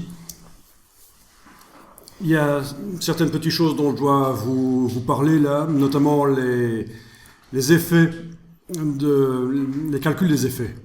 Donc, menu effets, paramètres des effets de pixelisation du document. Donc, quand on avait créé notre document tout à l'heure, on avait le choix du niveau de pixelisation des effets. Vous vous souvenez, on avait gardé 300 pixels par pouce. Et on avait dit, si à un certain moment l'illustration devient complexe, vous allez avoir intérêt à diminuer ça temporairement le temps de faire votre illustration et après, quitte, une fois qu'elle est terminée, à remonter la précision des rendus des effets. Mais on va tester ça un peu ici, voilà, allons-y. Vous avez toujours vos rectangles. Ok, on va mettre une ombre portée sur un des rectangles, donc vous allez sélectionner un de vos rectangles et vous allez... ce serait intéressant d'afficher la palette aspect pour faire ça, parce que vous savez que la palette aspect, c'est quand même la plus importante, une des plus importantes dans Illustrator, avec la palette des calques aussi, bien sûr. Donc, menu fenêtre, aspect. Alors, ce qu'on va faire ici, c'est qu'on va ajouter, donc sur ce rectangle qui est sélectionné, on va lui ajouter un effet d'ombre portée. Donc, menu effet, spécial, ombre portée. Remarquez au passage que dans le menu effet, vous avez le menu qui est séparé en deux. C'est indiqué, on a les effets typiques de Illustrator et en dessous, on a des effets Photoshop qui peuvent être appliqués aussi. Donc ici, c'est effet spécial, ombre portée. Je coche la case aperçue. On voit que l'ombre arrive.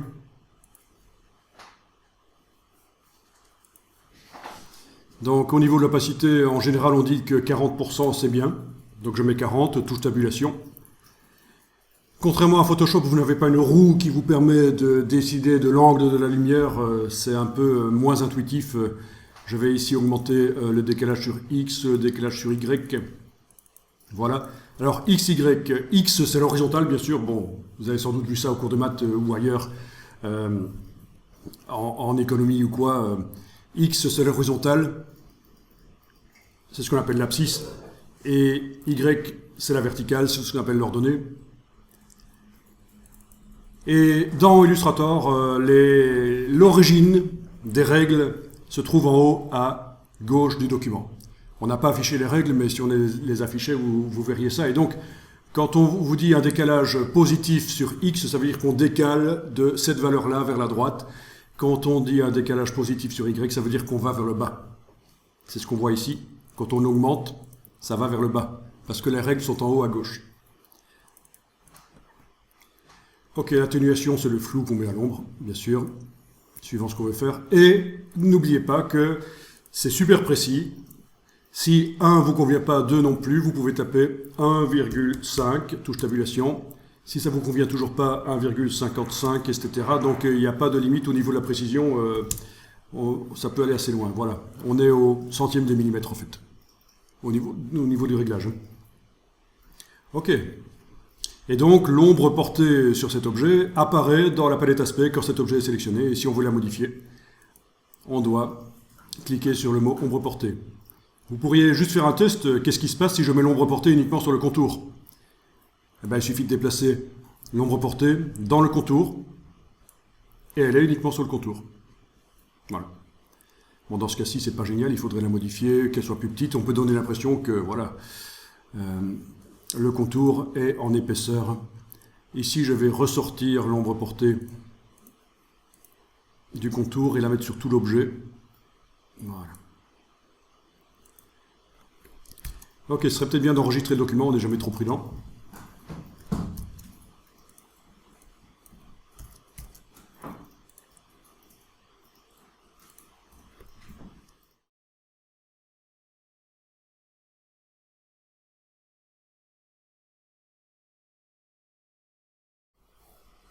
Alors techniquement, il est possible d'exporter un document Illustrator au format Photoshop et que tous les calques Illustrator soient transformés en calques Photoshop.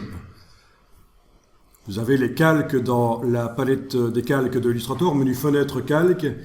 Si vous mettez différents objets sur différents calques, voilà, vous allez pouvoir faire fichier exporter sous quoi? Sous Photoshop. Avec, ça doit être pour la suite, oui, c'est dans la boîte qui suit, écrire les calques, voilà. Donc, vous pourriez, en fait, ce travail d'ombre portée, d'effets spéciaux, de matière apportée sur les objets vectoriels, le faire dans Photoshop, pourquoi pas, ça peut être une approche intéressante plutôt que de gérer les ombres portées et les matières, tout ça dans Illustrator. Donc voilà, fin de la parenthèse, je vous dis que techniquement c'est possible de récupérer tous les calques Illustrator en tant que calque Photoshop dans un fichier Photoshop. Ok, alors autre chose, on va peut-être ici mettre, pour vous montrer un peu la puissance de l'histoire, mettre sur le fond de l'objet. Donc il est sélectionné, vous activez le fond. Sur le fond de l'objet, peut-être une petite texture. Alors, effet. Il y a plein de textures qu'on peut mettre, je veux dire, mais voyons un peu. Un effet de bruit. Oui, peut-être effet artistique, grain photo. Ça va donner de la matière à l'objet vectoriel. Alors, il y a une grande fenêtre qui s'est ouverte, du coup, vous la voyez. La galerie des effets, qui permettent de passer rapidement en revue les effets. On va dire que voilà, c'est quand même celui-là que je veux mettre. C'est quand même celui-là que je veux mettre sur l'objet. Je savais à l'avance celui que je voulais mettre, parce que ça peut servir à explorer cette galerie des effets. Et ici, je vais modifier la quantité de grains. Voilà. Ok. Donc ici, il n'y a pas grand chose d'autre à faire. Ok, on va dire c'est bon comme ça. Ok. Et voilà, j'ai un objet qui a du grain énormément sur son fond. Si je veux modifier, bien sûr, j'ouvre le fond, je clique sur grain photo et je peux modifier. En principe, ça va s'ouvrir. C'est du lourd, hein. L'ordinateur ici que j'ai n'est pas extrêmement puissant, il date de 2013, donc il a quand même ses 6 ans dans la vue, donc on ne peut pas m'accuser d'utiliser un ordinateur plus puissant que ce que vous utilisez. Hein. Normalement, vous êtes plus rapide avec vos ordis, là. Ok, donc vous voyez, ça c'est une solution pour amener de la matière, de la vie dans Illustrator. Une autre solution, c'est d'exporter toute l'illustration dans Photoshop, sans même écrire les calques, hein, toute l'illustration dans Photoshop, et dans Photoshop d'appliquer un effet de grain, d'appliquer un effet de renforcement, accentuation qui va contraster l'illustration. Ça, c'est un secret avec Illustrator, c'est que vous avez pas mal d'illustrations Illustrator qui ont été retravaillées dans Photoshop au niveau des couleurs, des contrastes et de la matière. Alors, je ne sais pas si Je me souviens plus trop. Alors je vais dans Illustrator à propos d'Illustrator pour retrouver. Ah oui, on ne retrouve pas la photo d'accueil, malheureusement ici. Mais souvent dans les photos d'accueil des versions d'Illustrator, vous avez une illustration, elle vous paraît super chouette. Elle a été retouchée dans Photoshop. Ce n'est pas fait qu'avec Illustrator.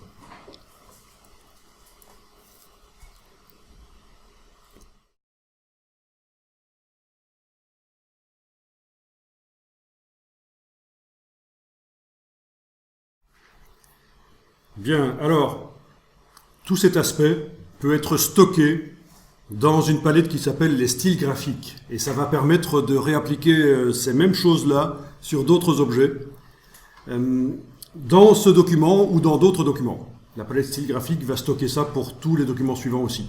On va faire ça, vous allez voir. Donc on peut considérer que ceci est une espèce d'usine, la palette aspect est une espèce d'usine à style graphique.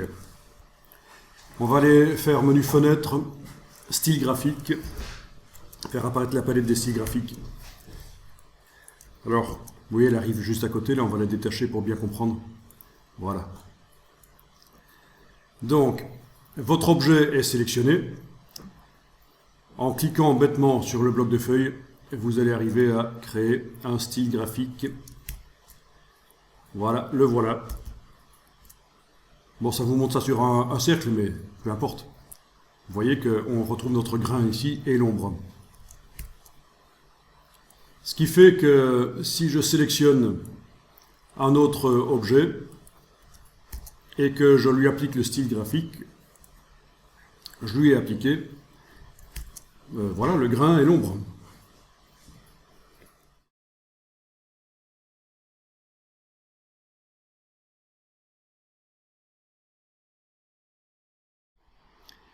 Ok, donc style graphique.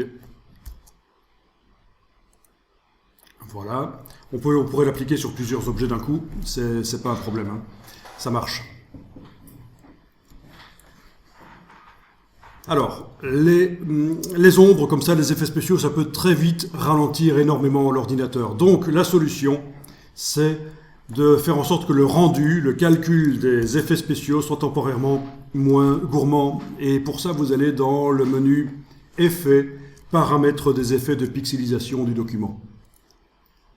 Alors, vous allez voir que tout de suite, ça va être flagrant. Si je veux réduire de 300 pixels par pouce la résolution des effets, je les passe à 150. Ça va aller combien de fois plus vite? 2 fois? Tout le monde est d'accord? 4 fois. 300 pixels par pouce, on parle de pouce linéaire, donc une ligne dans le document d'une dimension de 2,54 cm, 1 pouce. Mais en surface, ça fait 4 fois moins. Si je passe à 72, je suis à peu près à 16 fois moins de calcul nécessaire. Et je pourrais même ici indiquer autre et passer à 36, 64 fois moins si je calcule bien. Voilà. OK. Et là, qu'est-ce qu'on voit? Ben, les grains, c'est un peu pourri. Les ombres, c'est pourri. Mais c'est tout à fait travaillable. On arrive à travailler dans le logiciel. Et franchement, pour des illustrations plus complexes, ça va aider.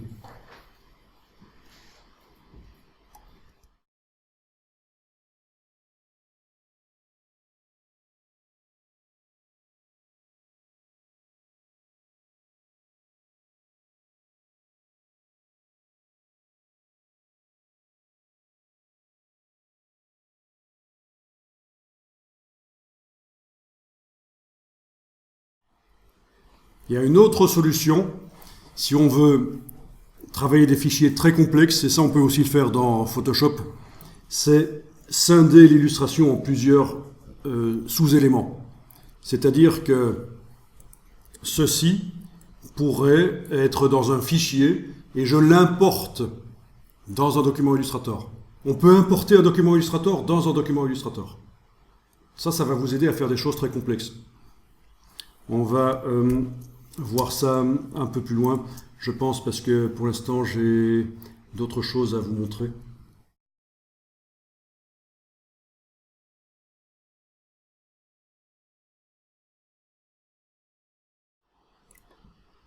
Alors, ici, quand vous prenez la flèche noire, quand vous double-cliquez sur un objet, n'importe lequel, est-ce que vous voyez que tous les autres deviennent affadis? Ça, c'est un système qu'on appelle le mode isolation. Ça veut dire qu'on isole l'objet sur lequel on a double-cliqué, on travaille sur lui uniquement, et les autres sont inaccessibles. Très utile quand vous avez plein d'objets superposés, vous allez arriver à double-cliquer sur un objet et travailler que sur lui, sans que les autres s'activent tout seuls, et c'est pas ce que vous voulez. Dès que vous êtes passé en mode isolation, vous avez un fil d'Ariane, un crumbread, comme ce qu'on appelle ça aussi en web. Enfin, le crumbread, le petit poussé, qui laisse ses petits cailloux. Un fil d'Ariane en français, je pense, hein. C'est comme ça qu'on dit. Qui vous permet de remonter d'un niveau. Vous êtes en train de travailler sur le rectangle. Vous pouvez remonter au niveau du calque, voire même sortir carrément du mode isolation. Oui, si on va au niveau du calque, normalement tout ce qui est sur le calque devient accessible. C'est le cas. Mais on n'a qu'un calque ici pour l'instant, ça n'a pas de sens. Donc avec la flèche ici, vous êtes sorti du mode isolation. Alors le mode isolation, c'est quelque chose que les débutants activent par erreur. Parce qu'ils double-cliquent sur un objet, et voilà, ils sont en mode isolation, et s'ils ne savent même pas ce que c'est, ils sont paumés. On peut le désactiver. Le fait de passer en mode isolation avec le double-clic peut être désactivé, alors on va le faire ici, on va dans le menu Illustrator, Préférences, puisqu'on est sur un Mac, sinon sur un PC ce serait Édition Préférences. Et vous allez dans les préférences générales, et vous avez ici ceci à décocher. Cliquez 2 fois pour isoler. Quand vous décochez ça, ça ne va plus fonctionner. En double-cliquant sur les objets, ça ne passe pas en mode isolation. Mais vous avez toujours la possibilité de sélectionner l'objet, de faire un clic droit et de demander « Isoler ». Le tracé sélectionné dans ce cas-ci, mais on peut aussi isoler un groupe. Isoler le tracé sélectionné, voilà.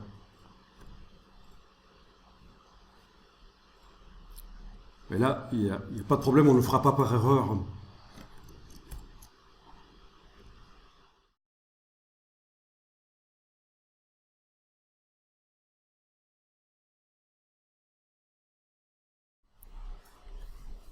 Vous allez voir quand on fera du dessin en symétrie, on aura besoin d'isoler le groupe à un certain moment.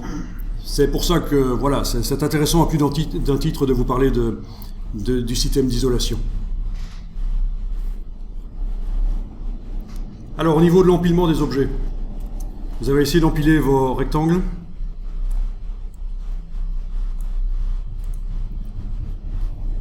L'ordre d'empilement, c'est l'ordre de création des objets évidemment. D'accord? L'ordre d'empilement, c'est l'ordre de création. On va manipuler un peu les objets dans la palette des calques et on va voir aussi un système pour transférer des objets d'un calque à l'autre facilement et aussi pour les coller dans un autre document en respectant les calques. Vous allez voir, vous allez comprendre. Donc des choses très très intéressantes vues ici, vraiment le b.a.-ba de Illustrator. Si vous maîtrisez ça par la suite, ce sera plus facile. Ok, alors, quand vous sélectionnez un objet, vous avez la possibilité de l'envoyer rapidement à l'arrière. Objet, disposition, arrière-plan. Voilà, le rectangle là est passé complètement à l'arrière.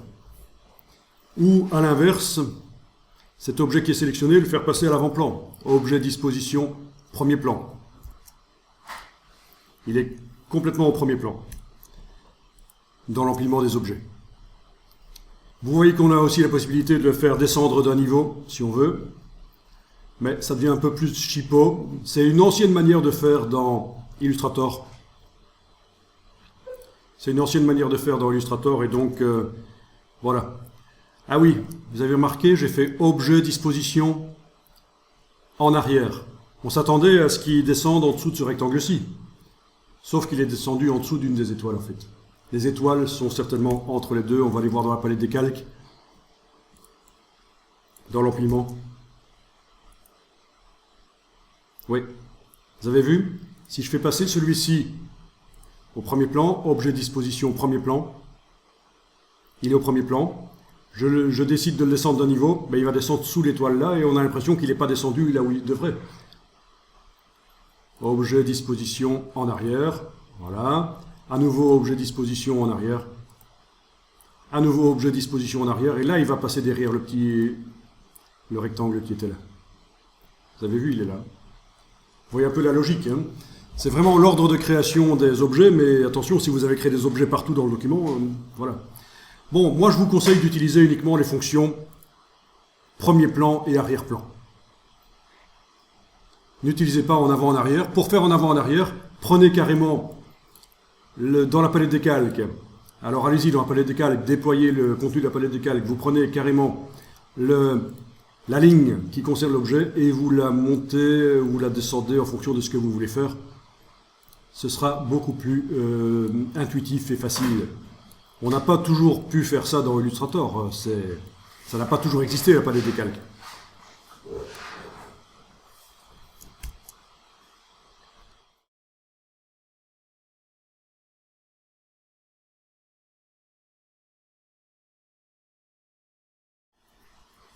Alors, ce qu'on va faire ici, puisque vous voyez qu'on aurait intérêt à utiliser les calques et les rectangles, les mettre seulement sur un calque et les étoiles seulement sur un calque. On peut multiplier les calques comme on veut, ça ne mange pas de pain. Donc, ce qu'on va faire ici, c'est qu'on va créer un nouveau calque en cliquant sur le bloc de feuille ici en bas. Vous avez le calque 2 qui est là. Les vecteurs des objets qui seront sur le calque 2 apparaîtront en rouge. On peut modifier ça, mais enfin voilà, chaque calque a sa manière d'afficher les vecteurs. Les objets qui sont sur le calque 1, leurs vecteurs apparaissent en bleu. Comme ça, si vous avez une convention, tel calque à telle couleur, vous pouvez rien qu'en cliquant sur l'objet savoir, tiens, il appartient à tel calque. Et pour modifier la couleur des objets, on double-clique sur la droite ici du calque, la couleur de vecteur, je veux dire, la couleur de vecteur avec laquelle les objets apparaissent, on double-clique sur la droite du calque et on a ici la possibilité d'aller choisir parmi toute une liste, ou même créer sa propre couleur de vecteur.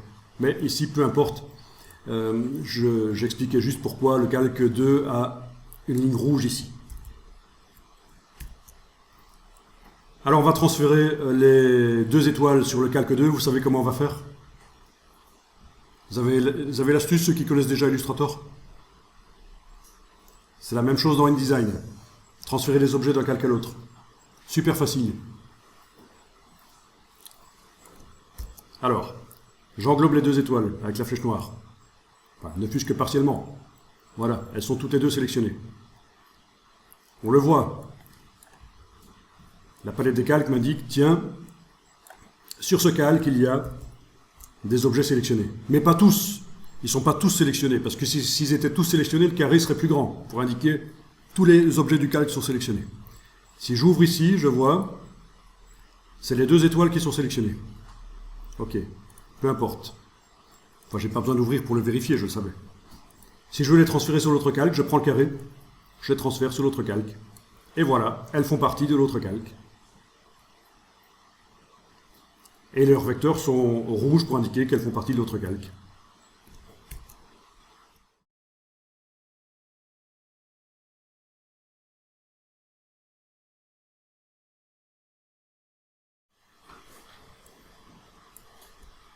Bien. Je veux déplacer une étoile par rapport à une autre. Évidemment, c'est simple, j'ouvre le calque, je prends, je déplace en dessous. Voilà, et l'empilement se modifie. Il n'y a que l'étoile ici qui a des effets de transparence, celle-là n'en a pas, donc forcément, ça fait ça. Ok, ça c'est bien. Si je veux modifier l'ordre des objets, ça se fait comme ça. Par contre, si je veux sélectionner un objet pour travailler sur lui, j'ai uniquement celui-là qui est sélectionné. Je veux travailler sur celui-là. Si je fais ça à la manière Photoshop, ça ne marche pas. Il faut que j'utilise la rondelle ici. Voilà. Et j'arrive à sélectionner cet objet-là pour lui appliquer tel ou tel effet. Évidemment, on peut utiliser la flèche noire et cliquer sur les objets dans le plan de travail pour les sélectionner. Mais si vous voulez les sélectionner par la palette des calques, c'est par les rondelles ici qu'il va falloir le faire. Peu importe qu'est-ce qui est en surbrillance ici, ce qui compte pour la sélection, c'est ça. D'accord ?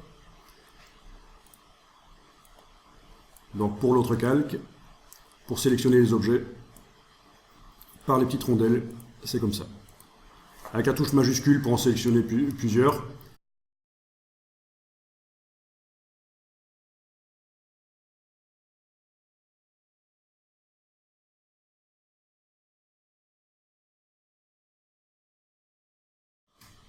Alors regardez un truc ici.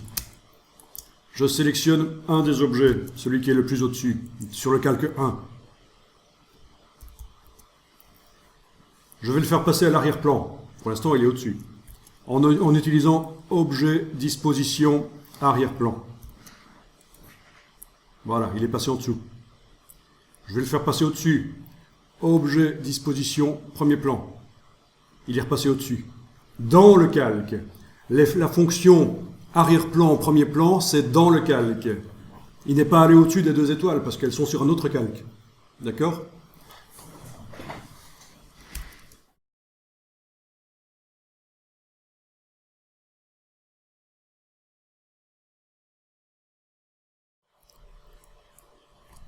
Alors on va agrandir les vignettes dans la palette des calques parce que c'est un peu pourri, ça on va les faire à la manière Photoshop. Donc vous allez dans le menu de la palette des calques, vous allez jusqu'à la ligne option de panneau. Et ici, vous allez choisir taille de la rangée, autre, 80. Je crois que c'est le maximum. OK. Et vous avez des vignettes un peu comme dans Photoshop, un peu plus grandes. Ça sera plus sympa pour voir ce que vous voyez, pour voir les objets.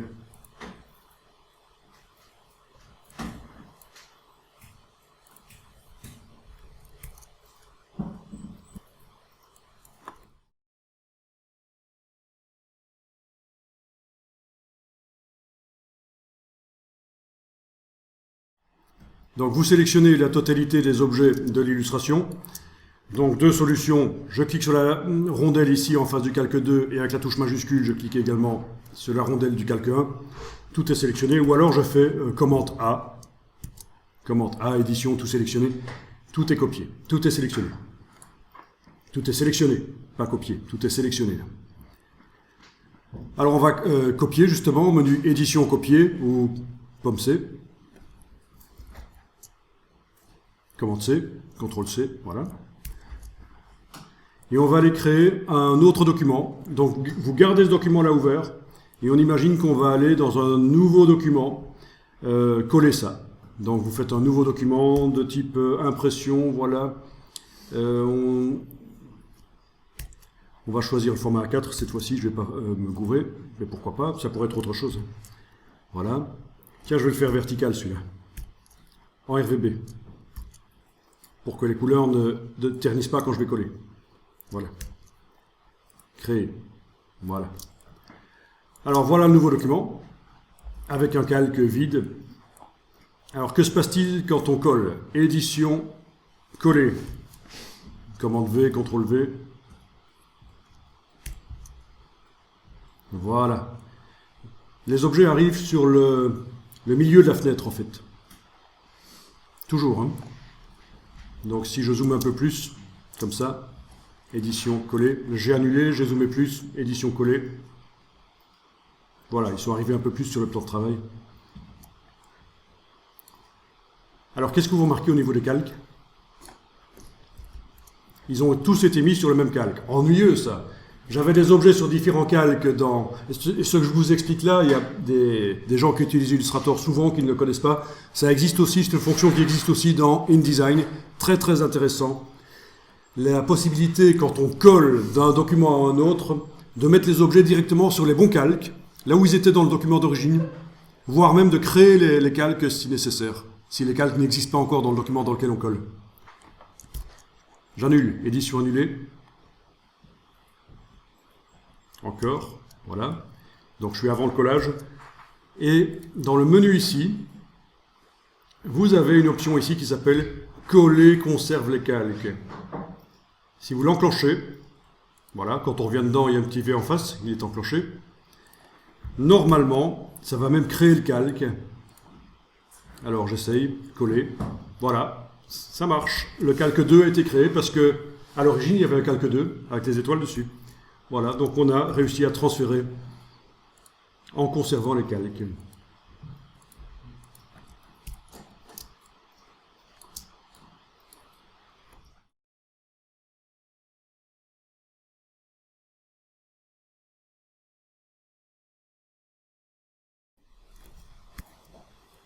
Bien. Alors, ici on va faire un objet sur le calque qui contient les rectangles. Il faut donc activer comme ça le calque pour indiquer qu'on va mettre l'objet dans ce calque-là. Je vais juste prendre l'outil création d'ellipse et je vais créer une ellipse juste à côté là. Alors, c'est pas si simple que ça, regardez. Quand vous cliquez tout simplement, bien sûr, vous avez le choix de la dimension. Mais je ne vais pas le faire comme ça, j'annule, je vais le faire manuellement. Je commence à créer mon ellipse, je trace. Je veux qu'elle soit parfaitement circulaire, touche majuscule. Je veux que l'objet se crée par là où j'ai commencé à cliquer, touche Alt en plus. Super intéressant. Je lâche le bouton à la souris et voilà l'objet dedans. Donc majuscule pour faire des carrés avec l'outil rectangle, pour faire des cercles avec l'outil ellipse. Touche Alt pour que ça se crée par là où j'ai commencé à cliquer. Ok, on a donc le cercle qui est là. Bien.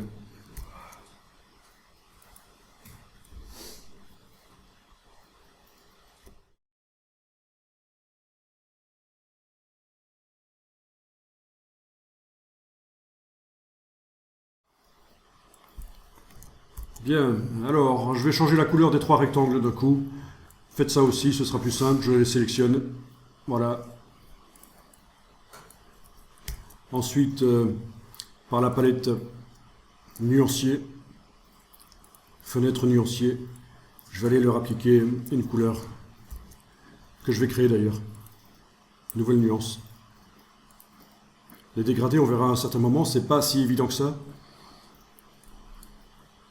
Ok. Global. J'étais sur quoi? Ah oui, j'étais sur le fond, c'est ce qu'il fallait. Voilà, j'ai modifié la couleur de fond des rectangles. Bien. Ok, je vais sélectionner tout le contenu du calque. Bon, on ne peut pas faire commande A, parce que ça va sélectionner aussi les étoiles à côté. Si je fais commande A, édition, tout sélectionné, les étoiles sont sélectionnées aussi, sauf si vous avez verrouillé le calque des étoiles, bien entendu. Ça, si vous faites commande A, ça ne sélectionne que ce qui est sur les calques non verrouillés. Pour sélectionner la totalité d'un calque aussi, autre solution, même sans verrouiller, la petite cible ici, et ça sélectionne le contenu entier, tous les objets. Le carré est grand, ça indique que tout est sélectionné sur le calque.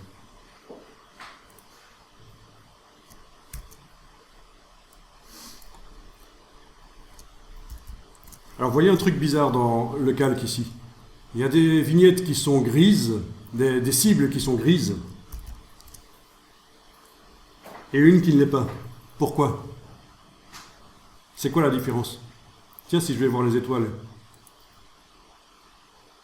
Ah tiens, il y en a une qui est grise et l'autre pas. Ah ah. Pourquoi? Alors? C'est pris au premier plan? Non.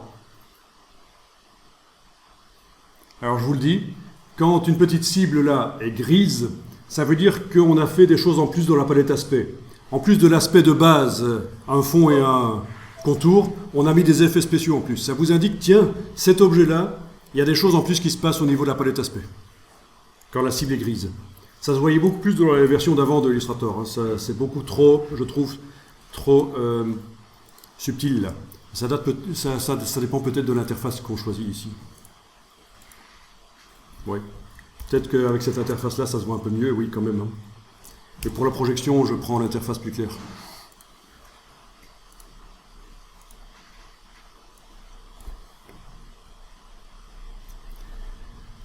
Ok. Alors, ce que je vous propose de faire, c'est de grouper les rectangles. Là, oui, on avait dit qu'on sélectionnait la totalité du calque 1 avec la cible là. Et on va les grouper. Objet associé. Quand on ouvre, on a un groupe. Et dans le groupe, on a les objets. Ça, c'est pratique. Ça veut dire que je clique sur n'importe lequel d'entre eux, tout s'active. D'accord ?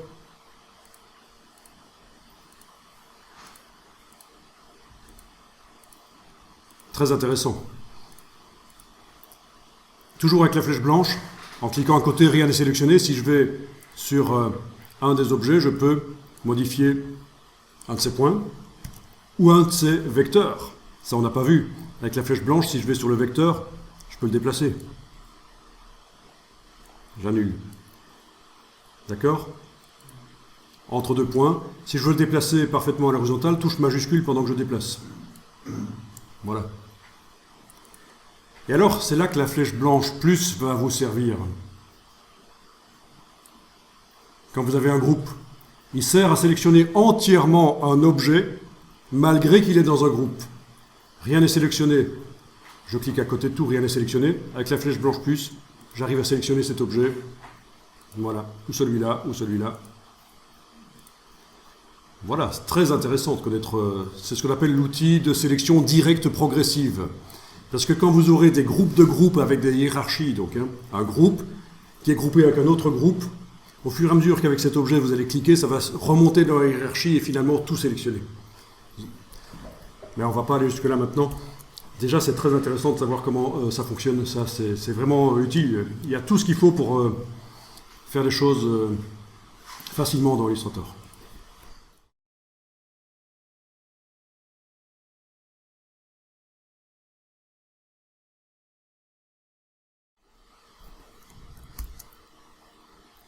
Alors, ce que je vous propose de faire, c'est avec la flèche noire de sélectionner la totalité du groupe et de le copier. Édition, copier. Et alors, vous allez dans l'autre document, le premier, et vous allez coller. Étant donné que on a l'option ici dans la palette des calques, l'option coller selon les calques qui est enclenchée. Coller conserve les calques. Oui, ça s'appelait coller selon les calques avant. Bien, étant donné qu'elle est enclenchée, ça va directement aller sur le bon calque. Quand je colle édition, coller.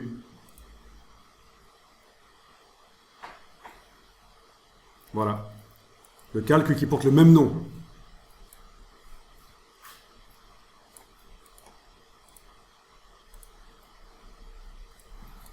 Il y est.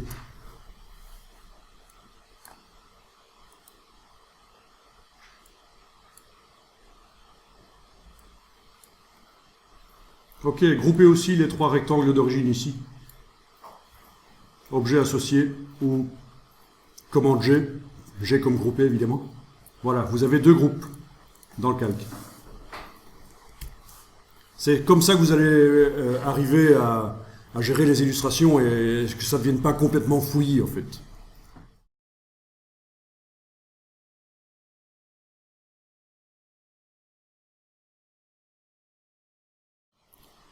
Ok, alors remarquez ici que je commence à manquer de place sur mon plan de travail. Est-ce que je suis limité à l'A4? Pas du tout. Si on vous demande de faire un poster A3, vous avez fait un format A3 dans Illustrator. Vous commencez à faire votre illustration et à un certain moment, vous n'avez plus assez de place. Qu'est-ce qu'il faut faire? Est-ce qu'il faut sélectionner tout et redimensionner? Surtout pas. Les effets spéciaux vont peut-être changer si vous faites ça. Ils vont changer, ils vont plus être les mêmes. Non, ce qu'il faut faire, c'est agrandir. Aller au-delà du format A3 et dans InDesign, vous allez recentrer tout ça dans un format A3. Donc on s'en fout du format dans Illustrator. Sauf qu'il faut que ce soit un format un peu standard au départ, je vous ai expliqué, pour que les outils fonctionnent normalement. Donc je prends ici l'outil de plan de travail, je prends la poignée, j'agrandis. C'est plus clean comme ça d'avoir la totalité de mon illustration sur un format qui est du 338 sur 210 finalement. Bien, on a deux groupes, clairement.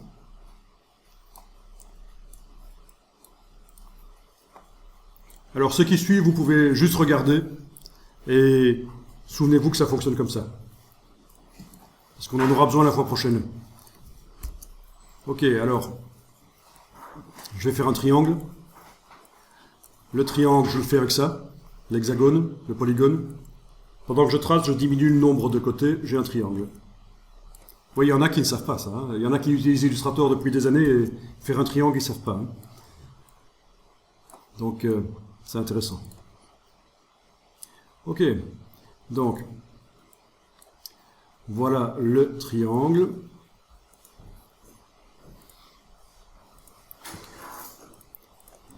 Je veux qu'il soit dans le groupe ici. eh bien, je dois le déplacer et le déposer dans le groupe avec la palette des calques. On pourrait aussi dégrouper et regrouper, c'est foireux ça, hein, c'est les débutants qui font ça. Ok, basique ça, hein, tout le monde aurait pu trouver ça. Je veux faire un objet qui arrive directement dans un groupe. Comment faire? Vous avez une idée? Je crois que je vous l'ai dit tout à l'heure en fait. On sélectionne le groupe, on trouve le candidat.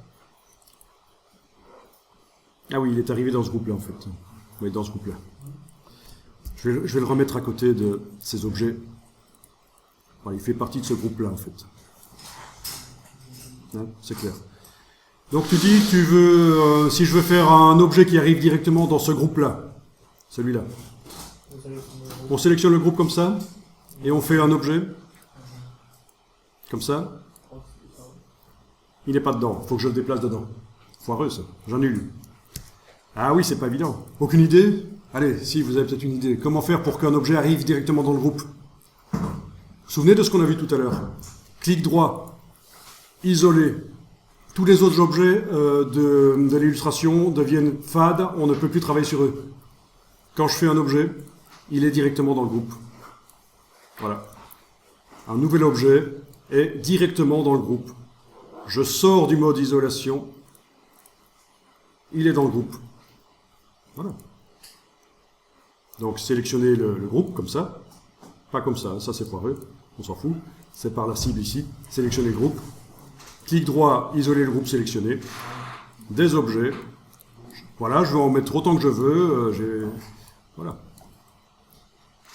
Ils sont tous dans le groupe. Je sors du groupe avec les fils d'Ariane. Ils sont dedans. Vous allez voir que ça sera super utile la fois prochaine quand vous allez dessiner en symétrie. Si vous ne connaissez pas cette astuce, ça va être l'enfer.